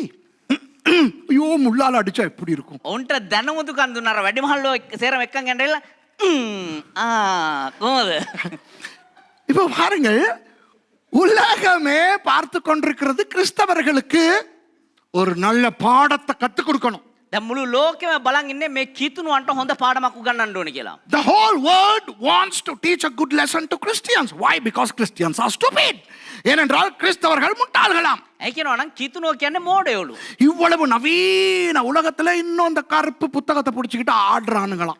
මෙච්චර මේ දියුණු ලෝකයේ මේ කළු පොතක් අල්ලගෙන මෙච්චර මුන් නටනවලු. In this modern world of great scientific achievements and chips, not the eating chips, inserting chips, Christians are hanging on to that little black book and they're trying to be too smart. We, the world, must teach them a lesson. நாங்கள் அவர்களுக்கு ஒரு நல்ல பாடத்தை படித்துக் கொடுக்க வேண்டும். අපි උන්ගේ உன்ட்டு பாடமாக்கு உட்காண்டாண்டோனே. இங்க பாருங்க, எங்களுக்கு கிறிஸ்தவங்களுக்கு யாரும் பாடம் சொல்லி தர தேவையில்லைங்கோ. මේ කිතුණුවන්ට කවුරුත් පාඩම් උගන්වන්න අවශ්‍ය නැහැ. We Christians do not need any lessons from anybody because Jesus, by wearing that crown of thorn, has taught us the greatest lesson that we need to learn. இயேசுவானவர் அவர் அந்த முள்ளை தன் தலையிலே சுமந்து எங்களுக்கு பாடத்தை சொல்லிக் கொடுத்து விட்டார். යේසුස් ක්‍රිස්තුස් වහන්සේ ඒ කටුවටුන්න තමුන්ගේ හිසේ දරාගෙන අපිට පාඩමක් ඉගැන්නුවා. உலகத்துக்கே அவர் பாடத்தை கற்றுக் கொடுத்து விட்டார். මුළු ලෝකෙටම උන්වහන්සේ පාඩම ඉගැන්නුවා. அதுதான் இது. ඒ තමා මේක. உலகத்துக்கு இதுதான் முள். ලෝකෙට මේක තමා කටුව. You know, this is the thorn for the world. அப்போ சுக்கோத் காரங்களை போல உலகம் வந்து நிக்கணும் இப்படி. එතකොට සුකොත් කාරණ වගේ මෙහෙම ඉන්න ඕනේ. The world must come and stand like this, just like the Sukkothites. And we have to smack them with this thorn for them to learn the lesson. அவர்களுக்கு இந்த முள்ளால் அடிச்சு එතකොට උන්ට මේ කටුවෙන් ගහලා புத்தி வர பண்ணணும். උන්ට දැනුමුතුකම් දෙන්න ඕනේ. எப்படி? කොහොමද? இயேசு தான் தெய்வம். යේසුස් වහන්සේ තමයි දෙවියන්. அவன் இல்ல. එතකොට නෑ කියයි. So when you spank them, you have to say, Jesus is the Lord. They will say, no, there is no God. தேவனே இல்லை, இறைவன் என்றொன்று இல்லை அப்படின்னு கத்துவான். එතරුන් නෑ හැම දෙවි කෙනෙක් නෑ කියනුන් කෑ ගහයි. திருப்பி அடிக்கணும். பாருங்க, எல்லாத்தையும் யாரு படைச்சது? එතකොට ආපහු ගහන්න ඕනේ කවුද මේ සේරම මෙව්වේ කියලා. Then we have to smite with the word, saying, who created everything? That is, everything was created by God. Who created God? The Sukkothite will yell. விளங்குதா? இதால அடிக்கும் போது அந்த முட்டாள் பையன் கத்துவான். එතකොට කවුරු හරි ගහද්දී මේ මෝඩයෝ කෑ ගහයි. எல்லாத்தையும் உங்க சாமி படைச்சா, சாமியை யாரு படைச்சாரு? හැමදාම උඹේ දෙයියෝ මෙව හැබැයි ඒ දෙයියෝ මෙව කවුද? அப்புறம் இதுல இன்னொரு அடி அடிக்கிறது. එතකොට තව එකක් ගහන්න ඕනේ. குரங்குல இருந்தா மனுஷன் வந்தான் அப்படிம்பா. වඳුරගෙන් මිනිස්සයා ආවා කියලා ඌ කියයි. He will say, no man came from the apes. Then we have to smite with this thorn saying, no, man was created by God. தேவன் மனிதனை படைத்தார். දෙවියන් වහන්සේ මනුෂ්‍යයා මැව්වා. இந்த உலகம் சொரண கெட்டது. මේ ලෝකෙ මිනිස්සු ඇවිල්ලා කිසි හැඟීමක් නැති මිනිස්සු. You know, the world, people in the world are so naive. Perhaps clever in their brains, but so naive. They bear the pain without accepting the truth. அந்த வலியை தாங்குறாங்க. ඒ වේදනාව දරා ගන්නවා. ஆனா சத்தியத்தை ஏற்றுக்கொள்றாங்க இல்ல. හැබැයි ඒ සත්‍ය දරා ගන්න එහෙම නැත්නම් පිළිගන්නේ නැහැ. கிறிஸ்தவர்களாகிய நமக்கு ஆண்டவராகிய இயேசு நல்ல பாடத்தை கற்றுக் கொடுத்து நாம் முள்ளால் படிக்க வேண்டிய பாடத்தை அவர் ஏற்றுக்கொண்டபடியினால் வலி இல்லாமல் ரட்சிக்கப்பட்டிருக்கிறோம். යේසුස් ක්‍රිස්තුස් වහන්සේ වන්නා උන්වහන්සේ ඒ කටු තුලින් අපි ඉගෙන ගත යුතු පාඩම උන්වහන්සේ කටුවටුන දරාගෙන අපිට ඒ ලස්සන පාඩම ඉගෙනුවා. රිදෙන් නැති පාඩම.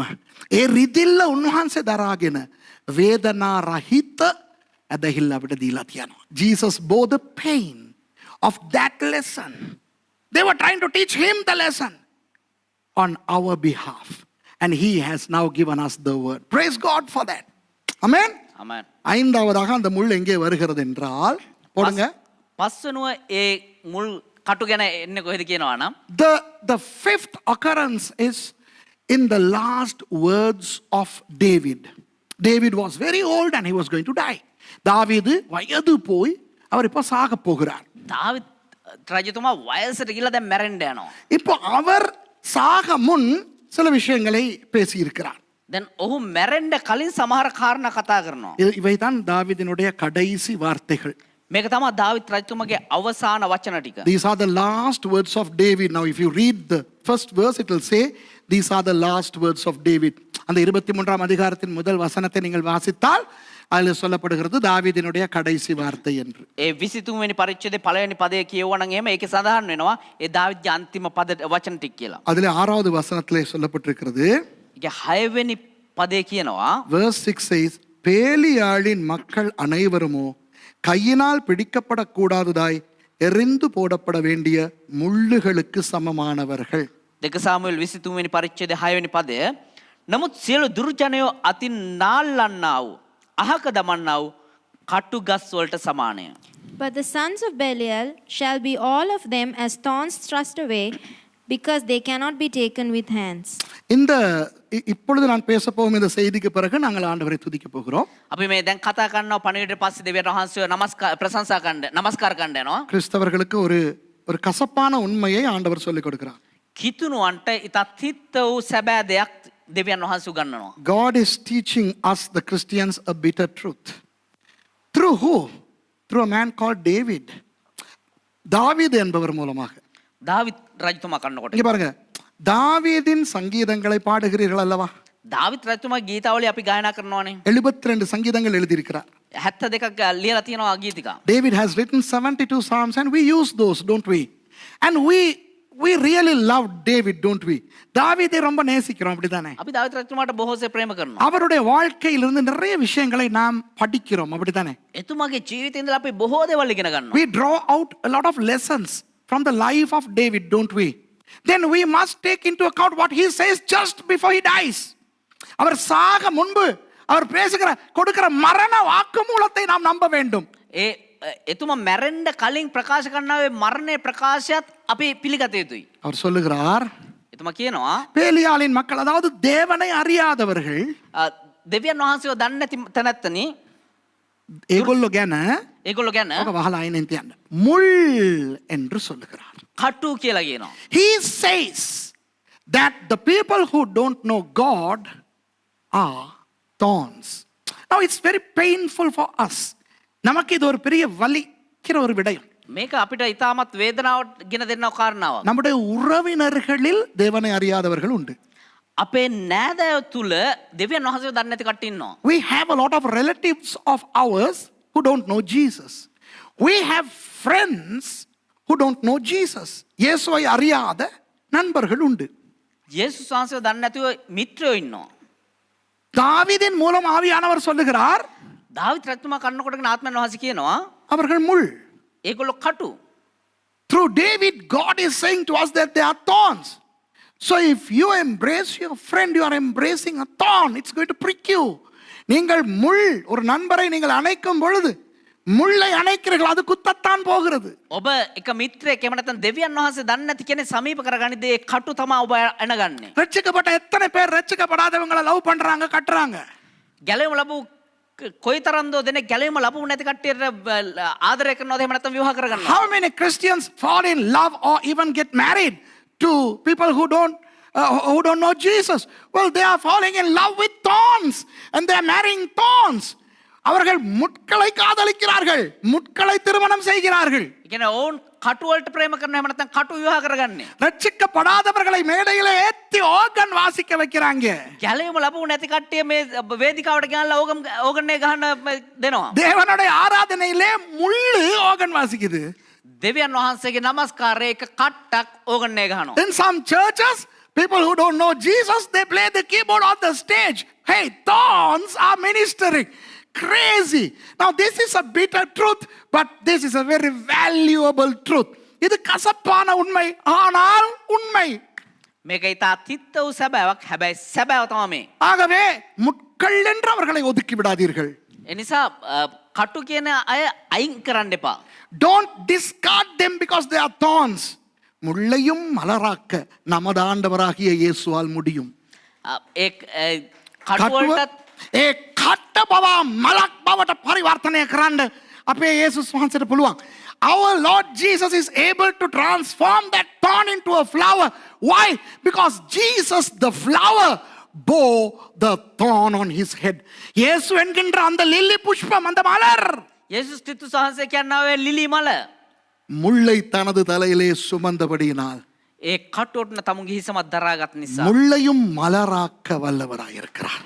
ඒ කටුත් මල් බවට පරිවර්තන කරන්න ஓ, அவரை கொஞ்சம் துதிப்போமா? ஜூடா ஓடி வாங்கோ. අපි උන්වහන්සේව පොඩ්ඩක් ප්‍රශංසා කරමු. Let's praise God for a little while. I just want to know, are you enjoying the presence of God? தேவனுடைய சமூகத்தை நீங்க என்ஜாய் பண்ணிக்கிட்டு இருக்கீங்களா? දෙවියන් වහන්සේගේ අභිමුඛත්වය ඔබ භුක්ති විඳිනවද? உங்களுடைய வீடுகளிலே தேவனுடைய சமூகத்தை என்ஜாய் பண்ணிக்கிட்டு இருக்கீங்களா? ඔබගේ නිවසේ සිට ඔබ දෙවියන් වහන්සේගේ අභිමුඛත්වය ප්‍රීතියෙන් භුක්ති විඳිනවද? மிகுதி எல்லாவற்றையுமே ஒரே அடியா நம்ம பார்த்துருவோம்ப்பா. අපි ඉතුරු සියල්ලක්ම අපි දීර්ඝව මෙහෙම බලමු. 5 காரியங்களை பார்த்துருக்கோம்னு අපි நினைக்கிறேன். කාරණා පහක් බැලුවා. Are we done with 5 things? Okay, then put the next slide with, let's see what's next. அடுத்தது பாப்போமா? මීළඟ කාරණාව බලමුද? 6வது காரியம், 6වෙනි කාරණාව 118வது சங்கீதம் ගීතාවලිය 118 12வது வசனம். 12වෙනි පදය. Psalm 118 and verse 12. பாருங்கள், இது ரொம்ப முக்கியமான ஒரு வசனம் நமக்கு கிறிஸ்தவர்களுக்கு. කිතුණුවන්ට මේක ඉතා වැදගත් වූ වචනයක්. This is very important for us Christians. May I read this? This is a poetry. This is a song. So we need to derive the truth from the poetical expression. இது ஒரு கவிதை, இது ஒரு பாடல். මේක එක කවියක්, මේක එක ගීතයක්. அதில் என்னத்தை ஆண்டவர் சொல்ல வருகிறார் என்று நாம் புரிந்து கொள்ள வேண்டும். මේන් දෙවියන් වහන්සේ මොනවද කියන්නේ කියලා අපි වටහා ගත යුතුයි. தேனீக்களை போல என்னை வளைந்து கொள்கிறார்கள், முள்ளில் பற்றின நெருப்பை போல அணைந்து போவார்கள், கர்த்தருடைய நாமத்தினால் அவர்களை சங்கரிப்பேன். මීමැස්සන් මෙන් මා වට කළෝය, කටුදර ගින්නක් මෙන් නිවි ගියෝය, ස්වාමීන් වහන්සේගේ නාමයෙන් ඔවුන් සිඳ දමන්නෙමි. They compass me about like bees. They are quenched as the fire of thorns. For in the name of the Lord I will destroy them. Let's not worry about the context here.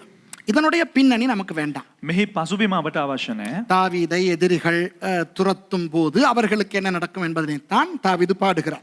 David පසුපස විරුද්ධකාරයන් හඹායේදී ඔවුන්ට කුමක්ද සිද්ධ වෙන්නේ කියලා තමයි දාවිත් ගායනා කරන්නේ. When David is pursued by enemies, David is singing as to what's going to happen to them. So let's not get into that.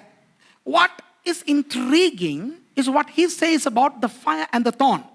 இதிலே எனக்கு என்ன தெரிகிறது என்றால், මේන් මට කුමක්ද වැටහෙන්නේ කියලා இந்த කිව්වොත් நெருப்பை பற்றியும் முள்ளை பற்றியும் ஏதோ சொல்லுகிறார். මේ ගින්න පිළිබඳවත් කටුව පිළිබඳවත් යම් කිසි දෙයක් මේ ස්ථානයේ ප්‍රකාශ කරනවා. முள்ளில் பற்றின நெருப்பை போல அணைந்து போவார்கள். මේ ස්ථානයේ සඳහන් වෙනවා ගින්දර මෙන් නිවි ගියෝය.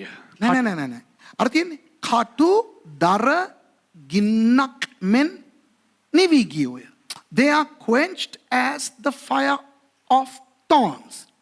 இப்போ இதுல தாவீது என்ன சொல்லுகிறார்? දාවිත් කුමක්ද මෙතන කියන්නේ? முள்ளிலே பற்றின அக்கினி சீக்கிரம் அணையுமாம். அதுதான். කටුවල දැවුණා වේ කටුවල ඇති වුණා වූ ගින්දර ඉතා ඉක්මනින්ම නිවි යනවලු. What David is trying to say here is, when the fire is caught on thorns, the fire would quench fast. இப்போ விறகு அடுப்பு, விறகு எரிப்பதெல்லாம் நமக்கு நன்றாய் தெரியும். දරලිප ගත්තොත් දර කොහොමද අපි පත්තු කරන්න කියලා අපි ඔක්කොටම හොඳට දන්නවා. We know to use firewood, don't we? And there are particular wood that would burn well, some don't.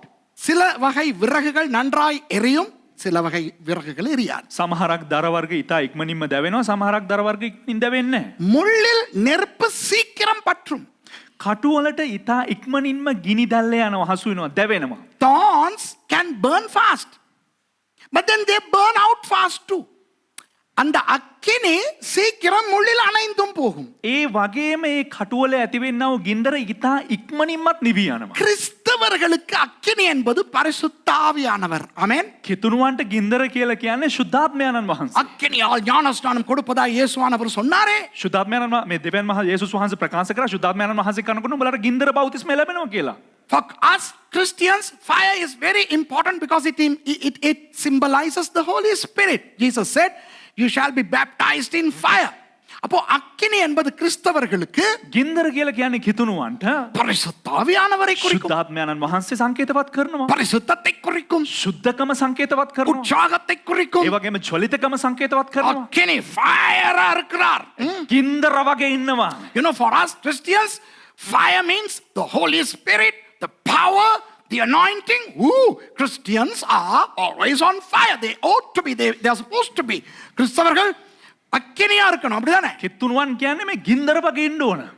ஆனால் නමුත් சில கிறிஸ்தவர்கள் ஃபயரா இருப்பாங்க, டக்குன்னு பொசுக்குன்னு அமர்ந்துருவாங்க. සමහර කිතුණුවන් හරියට ගින්දර වගේ ඉඳලා එකපාරට පටස් ගාන නිවිල යනවා. Some Christians, they easily get fired up, but then easily they are quenched as well. பார்த்திருக்கீங்களா? දැකලා තියෙනවද ඒ වගේ? சில சர்ச்சஸ்ல, நம்ம சர்ச்சஸ்ல, ஐயோ நான் இதை குற்றமா சொல்லல, சில பேர் இருக்காங்க සමහරක් අය ඉන්නවා සමහරක් සභාවල මම මේක වැරද්දක්වයි කියන්නේ. டக்குன்னு ஃபயர் ஆகிடுவாங்க. ඉතින් ඉක්මනින්ම මේ ෆයර් වෙනවා ගින්දර ගන්නවා. Some Christians, hey, I'm not criticizing, okay? This is not a derogatory expression, but some people get fired up so easily. நீங்க வந்து ஹalleluya இன்னால ஹalleluya. ඔබ නිකන් ආවිලා හalleluya කාලා කෑ ගන්නවා. All you have to say is hallelujah, and some people are like hallelujah. சில நேரம் நாங்கள் ஜெபிப்போம் அப்படினாலே சில பேர் தோத்துரும் ஃபயர் ஆயிடுவாங்க. සමහරක් අයට අපි දැන් යාඥා කරමු කියපුවා සුතිව කියලා මේ ගිනි ගන්න පටන් ගන්නවා. All we have to say is let us pray, and some people get fired up. சில பேர் சாப்பாட்டுக்கு ஜெபிக்கும் போதே அந்நிய பாஷையில கத்த ஆரம்பிச்சிடுவாங்க. සමහරක් අය කෑම වලටම යාඥා කරකම රිබම බගාලා එකපාරට අන්‍ය භාෂාවෙන් කතා කරනවා. Sometimes you start to pray for your meal, and some people are filled with the Spirit and they start prophesying. ஆமாவா இல்லையா? சில நேரம் குடும்ப ஜெபத்துல தீர்க்கதரிசனம் எல்லாம் விட்டுருவாங்க. හවුද නැද්ද? පවුලේ යාඥාවේ සමහරක් වෙලාවට අනාගත වාක්‍ය පවා කියනවා. Sometimes in the family prayer, people break out with proper prophecies. Hey, I'm not criticizing. I mean, these people are always on fire. இந்த ஜனங்கள், நான் குற்றம் சொல்லல, சில பேர் ஃபயரா தான் இருப்பாங்க. මම වැරදි කියන්නේ නැහැ. මේ බොහෝ දෙනෙක් මෙන්න මේ වගේ හරියට මේ ජොලිතකමෙන් ගින්නෙන් තමා සිටින්නේ. ஆனால் හැබැයි இவர்களில் நிறைய பேருக்கு මොවුන්ගෙන් බොහෝ දෙනෙක් இந்த பெரிய ஃபயர் பிரிகேட், தீயணைப்பு இதுல வந்து பெரிய ஹோஸ் எல்லாம் பிடிச்சு அமர்த்த தேவையில்லை. නිකන් මේ ලොකු ගිනි නිවන හමුදාවෙන් ඇවිත් මේ හෝසේම අල්ලලා අර ඒ කට්ටියව එහෙම නිමන්න අවශ්‍ය නැහැ කට්ටියව. Not all of them, but most of these people don't need a fire brigade to come and quench their fire. ஒரு மழை தூறல் லைட்டா பட்டாலே නිකම් පොද වැස්සක් ගැව්වත් ගාලා මෙහෙම. all they need is a drop of drizzle water from the rain. என்ன brother ஆச்சு?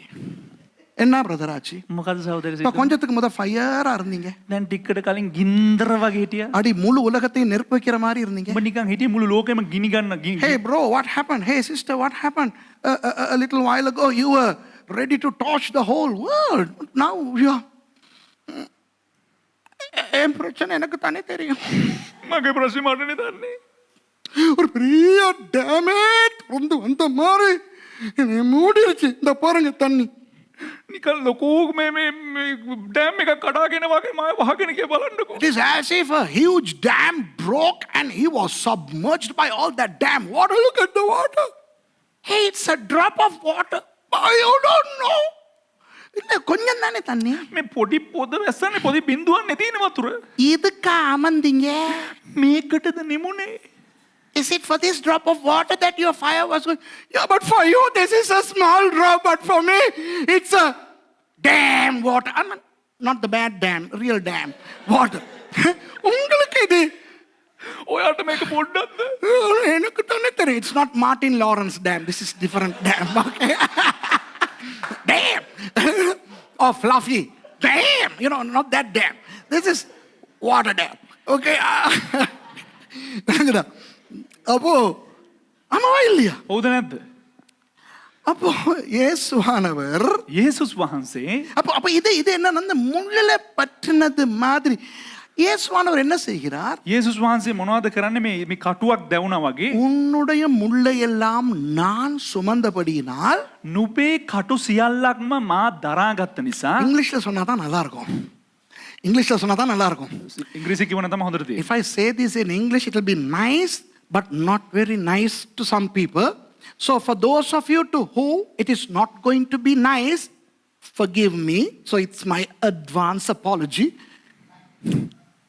Hey, this little drip or drop seems to be water from a dam. Jesus says, since I bore that as a crown of thorns, don't give a damn.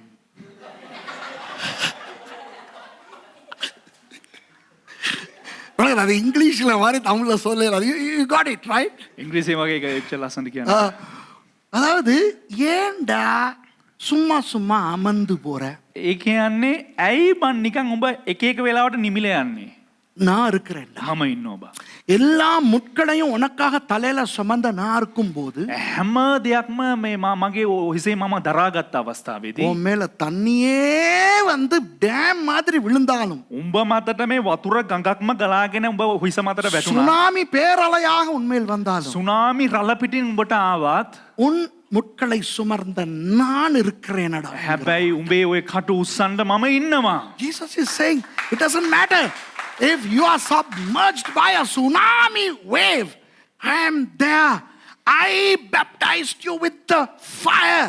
நான் தான் உனக்கு அக்கினி ஞானஸ்நானத்தை கொடுத்தேன். මම තමයි උඹට ගින්දර බෞතිස්මය දුන්නේ. ஆகவே கிறிஸ்தவர்களே, உங்கள் நெருப்பை இழந்து போகாதீர்கள். ඒ නිසා මේ කිතුනේ නුඹලාගේ ගින්දර නුඹලා නිවා දමන්න එපා. உங்களுக்காக அவர் முட்களை சுமந்திருக்க නුඹලා උදෙසා උන්වහන්සේ කටු සියල්ලක්ම දරාගෙන සිටිනකොට நீங்கள் ஏன் முள்ளை போல இருக்க வேண்டும்? හැබැයි ඇයි නුඹ විතරක් කටුවක් වගේ ඉන්න ඕන?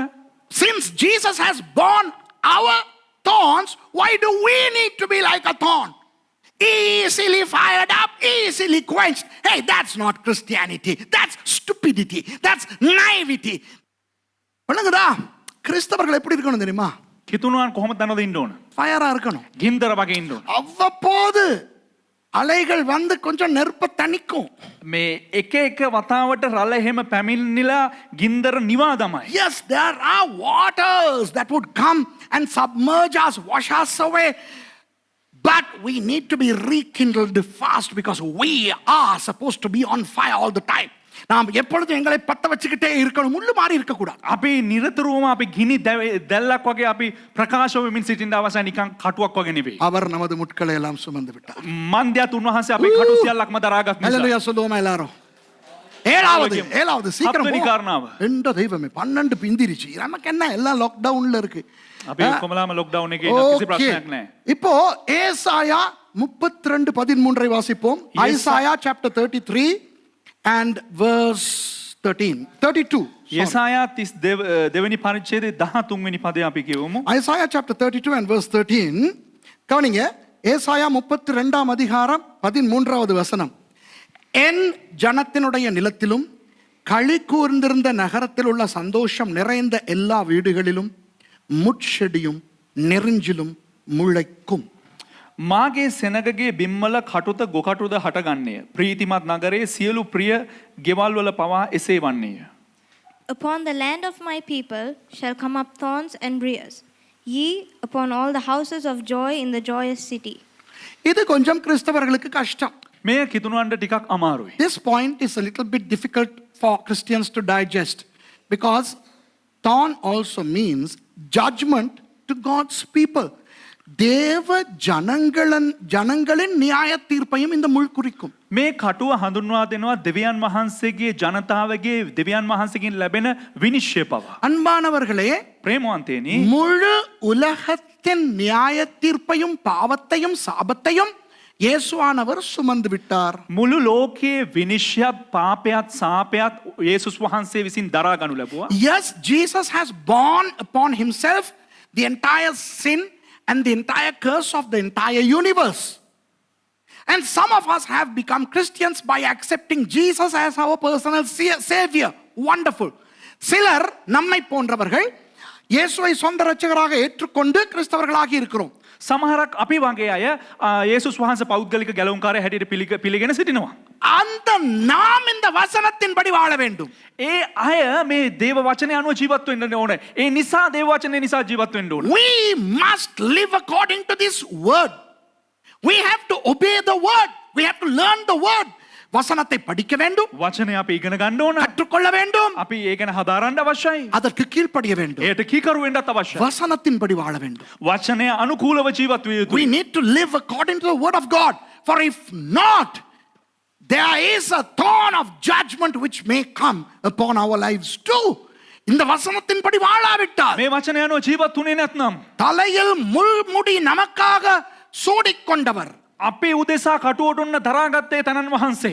அந்த முள் என்கின்ற நியாய தீர்ப்பை நமக்கு செய்வார். ඒ කටුව නැමැති විනිශ්චය අප වෙත ගෙන එනවා. ஆம், இது பழைய ஏற்பாட்டிலே இருக்கிறது. ඔව් මේක පරණ කිව්සුමේ තිබෙනවා. This, yes, I agree that Isaiah is in the Old Testament and this pertains to the Israelites. இது இஸ்ரவேலர்களை குறிக்கும். ඔව් මේක ඊශ්‍රායල් වරුන්ට තමයි සඳහන් කරන්නේ. ஆனால் ஆவிக்குரிய இஸ்ரவேலாகிய சபைக்கு இது பொருந்தும். නමුත් ආත්මික ඊශ්‍රායලයේ වූ සභාවට මේක අදාළ වෙනවා. But the church, we are the spiritual Israel, so this pertains to us also. So if we don't live according to the word of God, the thorn of judgment will come upon our lives. நாம் தேவனுடைய வார்த்தையின்படி வாழாவிட்டால் நியாய தீர்ப்பின் முள் நம்மை வந்து අපි දෙවියන් වහන්සේගේ වචනය අනුව ජීවත් වුනේ නැත්නම් උන්වහන්සේගේ විනිශ්චය නැමැති කටුව අපේ ජීවිතයට ඇතුල් වෙනවා. பாருங்கள் என்ன சொல்லுகிறது.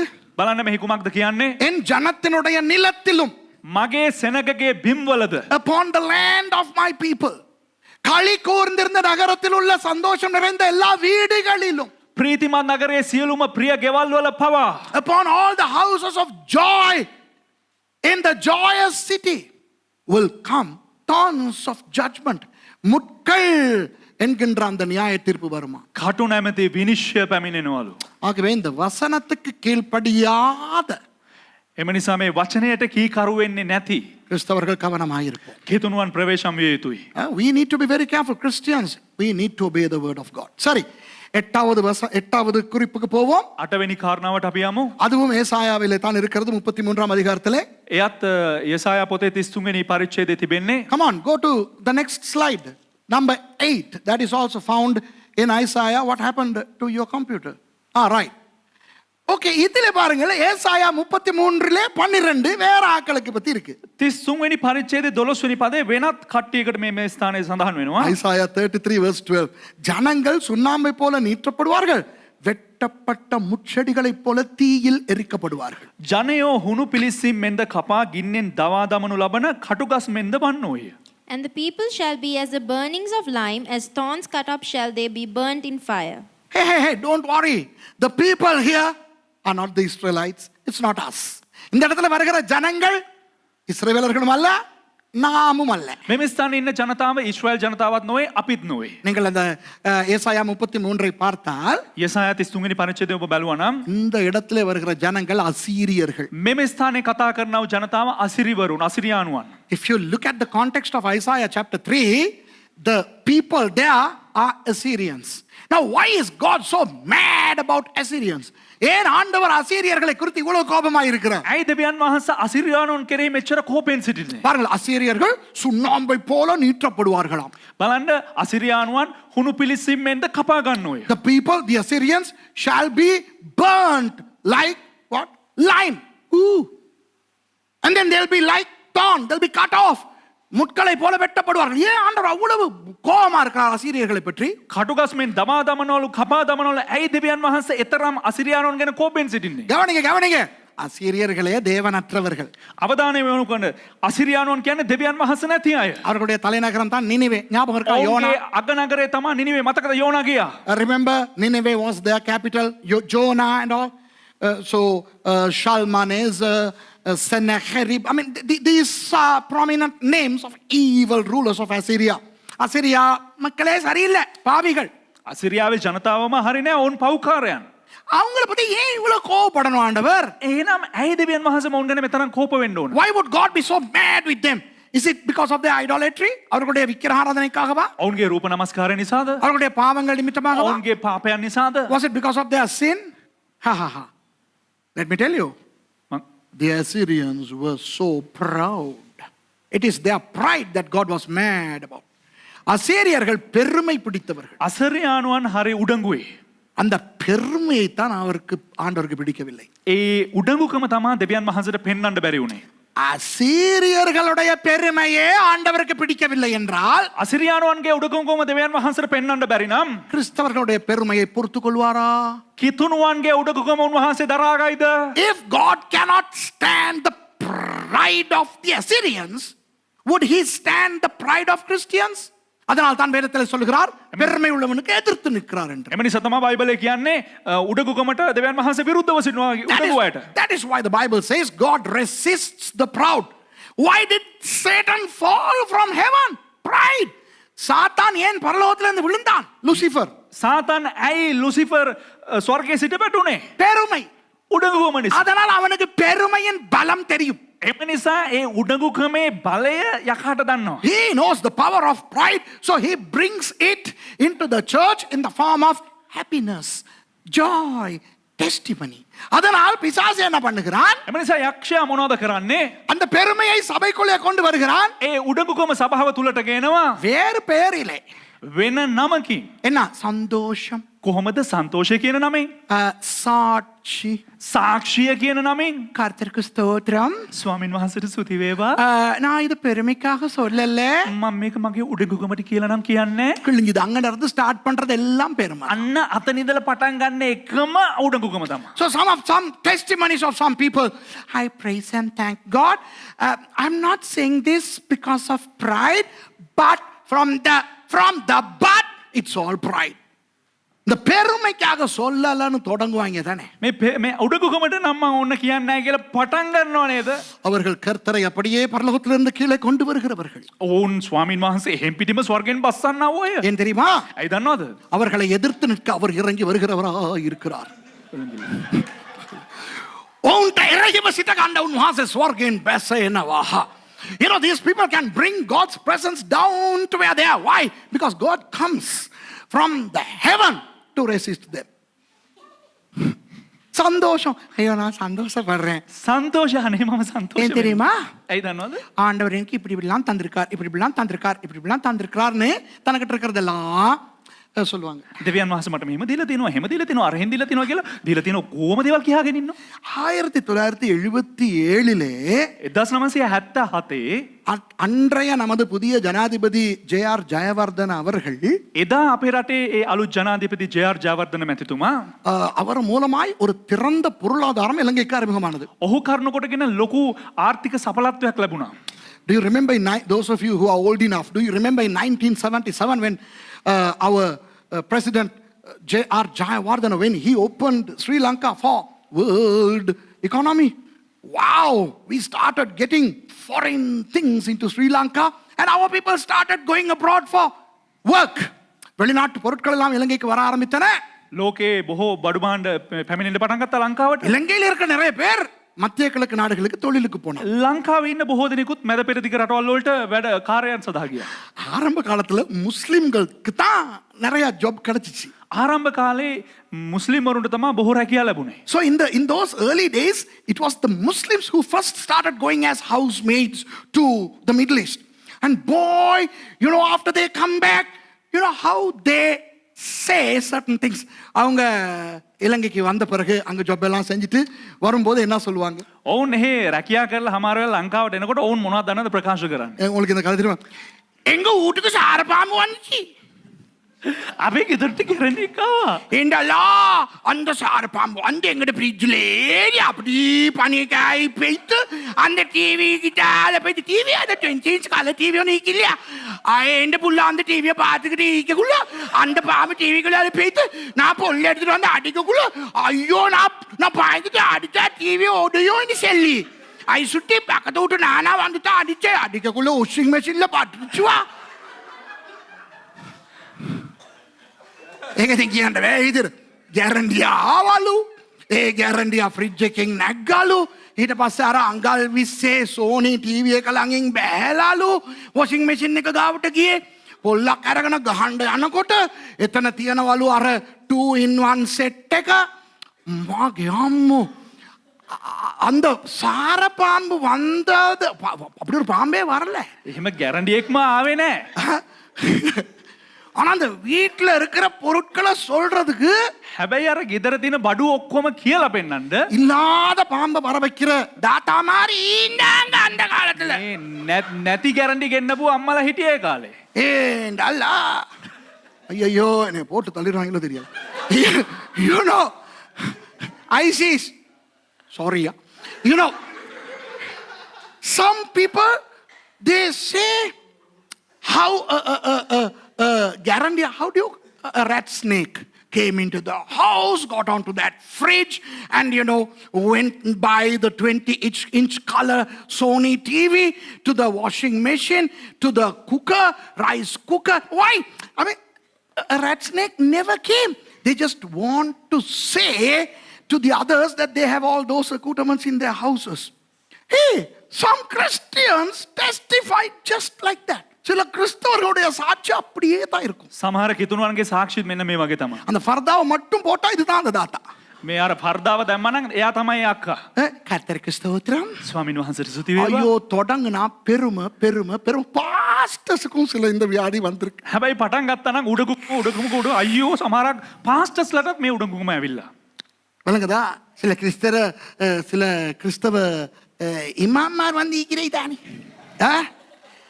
நான் கூட்டு வாக்கக்குள்ள சைத்தான் பேய்த்திருக்கி நான் சைத்தானுக்கு ஒரு சத்தம் தான் விட்டேவா.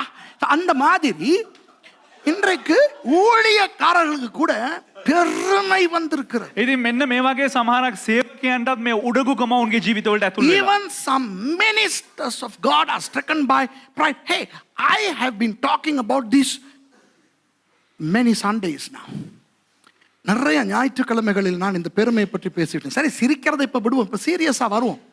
මේ බොහෝ ඉරුදින මේ උඩඟුකම පිළිබඳව මම කතා කරනවා. அசீரியர்களுடைய பெருமையையே ஆண்டவர் வெறுத்தார் என்றால் අසිරියානුවන්ගේම උඩඟුකම දෙවියන් වහන්සේට එපා වුණා නම් முட்செடியை வெட்டுவது போல அவர்களையே வெட்டுவார் என்று சொல்லுகிறார். පඳුරක් කපා දානවා වගේ ඔවුනුත් කපා දානවා කියලා දෙවියන් වහන්සේ කියනවා. If God despised the pride of the Assyrians and he said, I will cut you off like thorn. Hey, how humble we Christians should be. கிறிஸ்தவர்கள் எவ்வளவு தாழ்மையா இருக்க வேண்டும். කිතුණුවන් කෙතරම් යටහත් විය යුතුයිද? ஆமென். சரி, இந்த பாயிண்டோட මේ කාරණාවත් සමග நான் இன்றைக்கு முடிக்க போறேன். මම අද අවසන් කරන්න යනවා. ஏனென்றால் இன்னும் 7 இருக்குது. ඇයි කිව්වොත් තව කාරණා 7ක් තිබෙනවා. There are 7 more and I don't have time. It's 12:20 already. So, would you be willing to listen to the continuation next Sunday? Hey, would you like? உங்களுக்கு விருப்பமா அடுத்த ஞாயிற்றுக்கிழமை இதை நாங்க தொடருவோமா? ඔබලාට කැමතිද අපි ඊළඟ ඉරුදිනත් මේ දේ අපි නැවත ආරම්භ කරනවට? அப்போ ஆண்டவராகிய இயேசு இந்த பாயிண்ட்ல நான் முடிச்சிட்டு நாங்க ஆண்டவரை ஆராதிச்சிட்டு முடிக்க போறோம். මේ කාරණයක් සමග මම අවසන් කරනම් අවසන් කරන්නේ নমස්කාරයත් සමග. You know, I'm going to finish with this topic. Imagine Jesus. இயேசுவை கொஞ்சம் சிந்தித்து பாருங்க. යේසුස් වහන්සේ පොඩ්ඩක් කල්පනා කරන්න. அவர் அந்த முள் முடியை சுமந்த பொழுது උන්වහන්සේ කටු ඔටුන්න පළඳින අවස්ථාවේ පළඳවන අවස්ථාවේ எவ்வளவு ஒரு பெரிய அவமானத்தை அவர் சுமந்தார். කෙතරම් ලොකු අවමානයක් උන්වහන්සේ පැළඳගත්තද? Imagine the humiliation he had to endure. Now, who was and is and ever will be Jesus. அன்றும் இன்றும் என்றும் இயேசு யார்? එදත් අදත් හෙටත් යේසුස් වහන්සේ කවුද? ராஜாதி ராஜா, උන්වහන්සේ රජුන්ගේ රජතුමා. தேவாதி தேவன். උන්වහන්සේ දෙවියන් වහන්සේගේ දෙවියන් වහන්සේ. He is the King of kings and the Lord of lords, and he allowed the thorny crown to be placed upon his royal head. அவருடைய அந்த ராஜரீக தலையிலே උන්වහන්සේගේ ඒ රාජකීය සිරස මත முள் முடியை தரிக்க அவர் அனுமதித்தார். ඒ කටු ඔටුන්න පලන්දවන්ඩ අනුමතය ලබා දුන්න. உலகத்திலே எந்த ராஜாவுக்கு எத்தனை அழகான கிரீடம் இருக்கட்டும், ලෝකේ ඕනම රජකෙකුට කෙනෙකුට ඕනම ලස්සන ඔටුන්නක් තිබ්බද? இயேசுவானவருடைய தலையிலே அவருடைய ராஜ கிரீடம் எப்படிப்பட்ட ஒரு கிரீடமா இருக்க வேண்டும் யோசித்து பாருங்க. හැබැයි යේසුස් වහන්සේගේ සිරස මත ඒ රජතුමාගේ හිස මත කෙතරම් ලොකු විශාල ලස්සන ඔටුන්නක් තිබිය යුතුයිද? We know of many crowns of kings, monarchs from all over the world throughout the history. What a wonderful crown should Jesus be wearing as the King of Kings. Imagine his heavenly crown. I mean, it's unimaginable. On that head, he wore the thorny crown. அந்த தலையிலே ඒ සිරස මත முள்முடியை சூடினார். ඒ කටු ඔටුන්න පැලන්ද. எவ்வளவு தன்னை தாழ்த்தினார். කෙතරම් තමාව යටහත් කරාද. How humble he was to endure that humiliation. அந்த அவமானத்தை, நிந்தையை தாங்கும் அளவுக்கு தன்னை தாழ்த்தினார். ඒ අවමානයේ ඒ නින්දාව දරාගන්නා තරමට උන්වහන්සේ තමාව යටහත් කළා. கிறிஸ்தவர்கள் எவ்வளவு தாழ்மையா இருக்க வேண்டும். එසේනම් කිතුණුවන් කෙබඳු ආකාරයට යටහත් විය යුතුද? Christians, how humble we should be. I mean, we should be humble. Ooh, at least 1% of Jesus. இயேசுவை போல அட்லீஸ்ட் ஒரு குறைந்தபட்சம் ஒரு வீதமாவது தாழ்மையா இருக்க. යේසුස් වහන්සේ වගේ අඩුම තරමින් 100%ක්වත් අපි යටහත් විය යුතුයි. அநேக கிறிஸ்தவர்களுக்கு பெருமை, බොහෝ කිතුණුවන්ට උඩඟුකම. அவர்களுக்கு இருக்கிற ஆவியின் வரங்களை குறித்து பெருமை. ඔවුන්ට තිබෙනව ආත්මික දීමනවල් පිළිබඳව උඩඟුකම. Many Christians are proud of their spiritual gifts. Many pastors are proud of the number of people that they have in their churches. அநேக பாஸ்டர்மார் தங்கள் சபைகளில் இருக்கிற மக்களின் எண்ணிக்கை குறித்து பெருமைப்படுகிறார்கள். බොහෝ දාසයන්ට තමාගේ සභාවේ සිටිනා වූ සෙනඟ පිළිබඳව ඔවුන්ට එක උඩඟුකමක් තිබෙනවා. எத்தனை பேருக்கு ஞானஸ்நானம் கொடுத்திருக்கிறேன் என்று பெருமைப்படுகிறார்கள். තමා කී දෙනෙකුට බෞතිස්මය දීලා තිබෙනවද කියලා ඔවුන් උඩඟුකමෙන් පසු වෙනවා. They are proud as to how many people they have baptized and how many branch churches they have had. That's a disease in the lives of some pastors. They are so excited to have many branches. இன்றைக்கு சில பாஸ்டர்மாருக்கு ஒரு வியாதி. සමහරක් මේ දේවගතිවරුන්ට අද එක ලෙඩක්. என்னன்னா எத்தனையோ கிளைகள் அவருக்கு இருக்குதுன்னு காட்டிக்கிறணும். ඇයි කිව්වොත් තමාට කොච්චර ශාඛාවන් තිබෙනවද කියලා පෙන්වන්න ඕන. சில பாஸ்டருக்கு இருக்க வியாதி, எனக்கு அந்த நாட்டுல ஒரு சர்ச் இருக்கு, இந்த நாட்டுல ஒரு சர்ச் இருக்கு, எனக்கு இஸ்ரவேல்ல சர்ச் இருக்கு, இப்படி எல்லாம் காட்டிக்கிறதுல ஒரு பெருமை. සමහරක් පාස්ලට තියෙන ලෙඩක් තමයි අර රටේ මට සභාවක් තියෙනවා, මේ රටේ තියෙනවා, ඕස්ට්‍රේලියාවේ තියෙනවා, ඊශ්‍රායල් වල තියෙනවා කියන එක එක ලෙඩක්. Some pastors are so proud that they have churches beyond borders in that country and that country. Ooh, I have a church in Israel. Hey, people are so proud. Christians are so proud, and they convert their pride into a testimony, but it's pride in disguise. இவர்கள் அந்த சாட்சி என்ற பெயரிலே பெருமையை பேசிக்கொண்டு திரிகிறார். මොවුන් මේ සාක්ෂි කියන නමින් උඩඟුකම පිළිබඳව කතා කරගෙන සිටිනවා. ஆகவே இன்றைக்கு இந்த முள்ளை பற்றி 8 காரியங்கள் பார்த்திருக்கிறோம். එනිසා මේ කටුව පිළිබඳව අපි කාරණා 8ක් බැලුවා. Today we saw just 8 things about the about the thorn, and Jesus, by wearing the crown of thorns, has dealt with these 8 things. ஆண்டவராகிய இயேசு முள்முடியை தன் தலையிலே சூட்டிக் கொண்டதால் දෙවියන් වහන්සේ වූ යේසුස් වහන්සේ ඒ කටුවටුන්න සිරස මත දරාගත්ත නිසා இந்த 8 காரியங்களையும் அவர் சுமந்து விட்டார். මේ කාරණා 8ම උන්වහන්සේ දරාගනු ලැබුවා. அந்த இயேசு இன்றைக்கு ராஜாதி ராஜாவாக, ඒ යේසුස් වහන්සේ අද රජුන්ගේ රජු ලෙස, தேவாதி தேவனாக දෙවිවරුන්ගේ දෙවියන් වහන්සේ ලෙස எங்கள் மத்தியில் இருக்கிறார். අප මැද්දේ සිටිනවා. Jesus has borne the thorny crowns for us. 8 reasons of which we have already seen. Next Sunday we will deal with the remaining 7. இன்று எஞ்சிய 7 காரியங்களை அடுத்த ஞாயிற்றுக்கிழமை பார்ப்போம். මීළඟ කාරණා 7 පිළිබඳව එන්නව ඉරුදින අපි බලමු. இயேசுவானவர் ராஜாதி ராஜா, යේසුස් වහන්සේ රජුන්ගේ රජ, தேவாதி தேவன். දෙවිවරුන්ගේ දෙවියන් වහන්සේ. Jesus is the King of kings and the Lord of lords.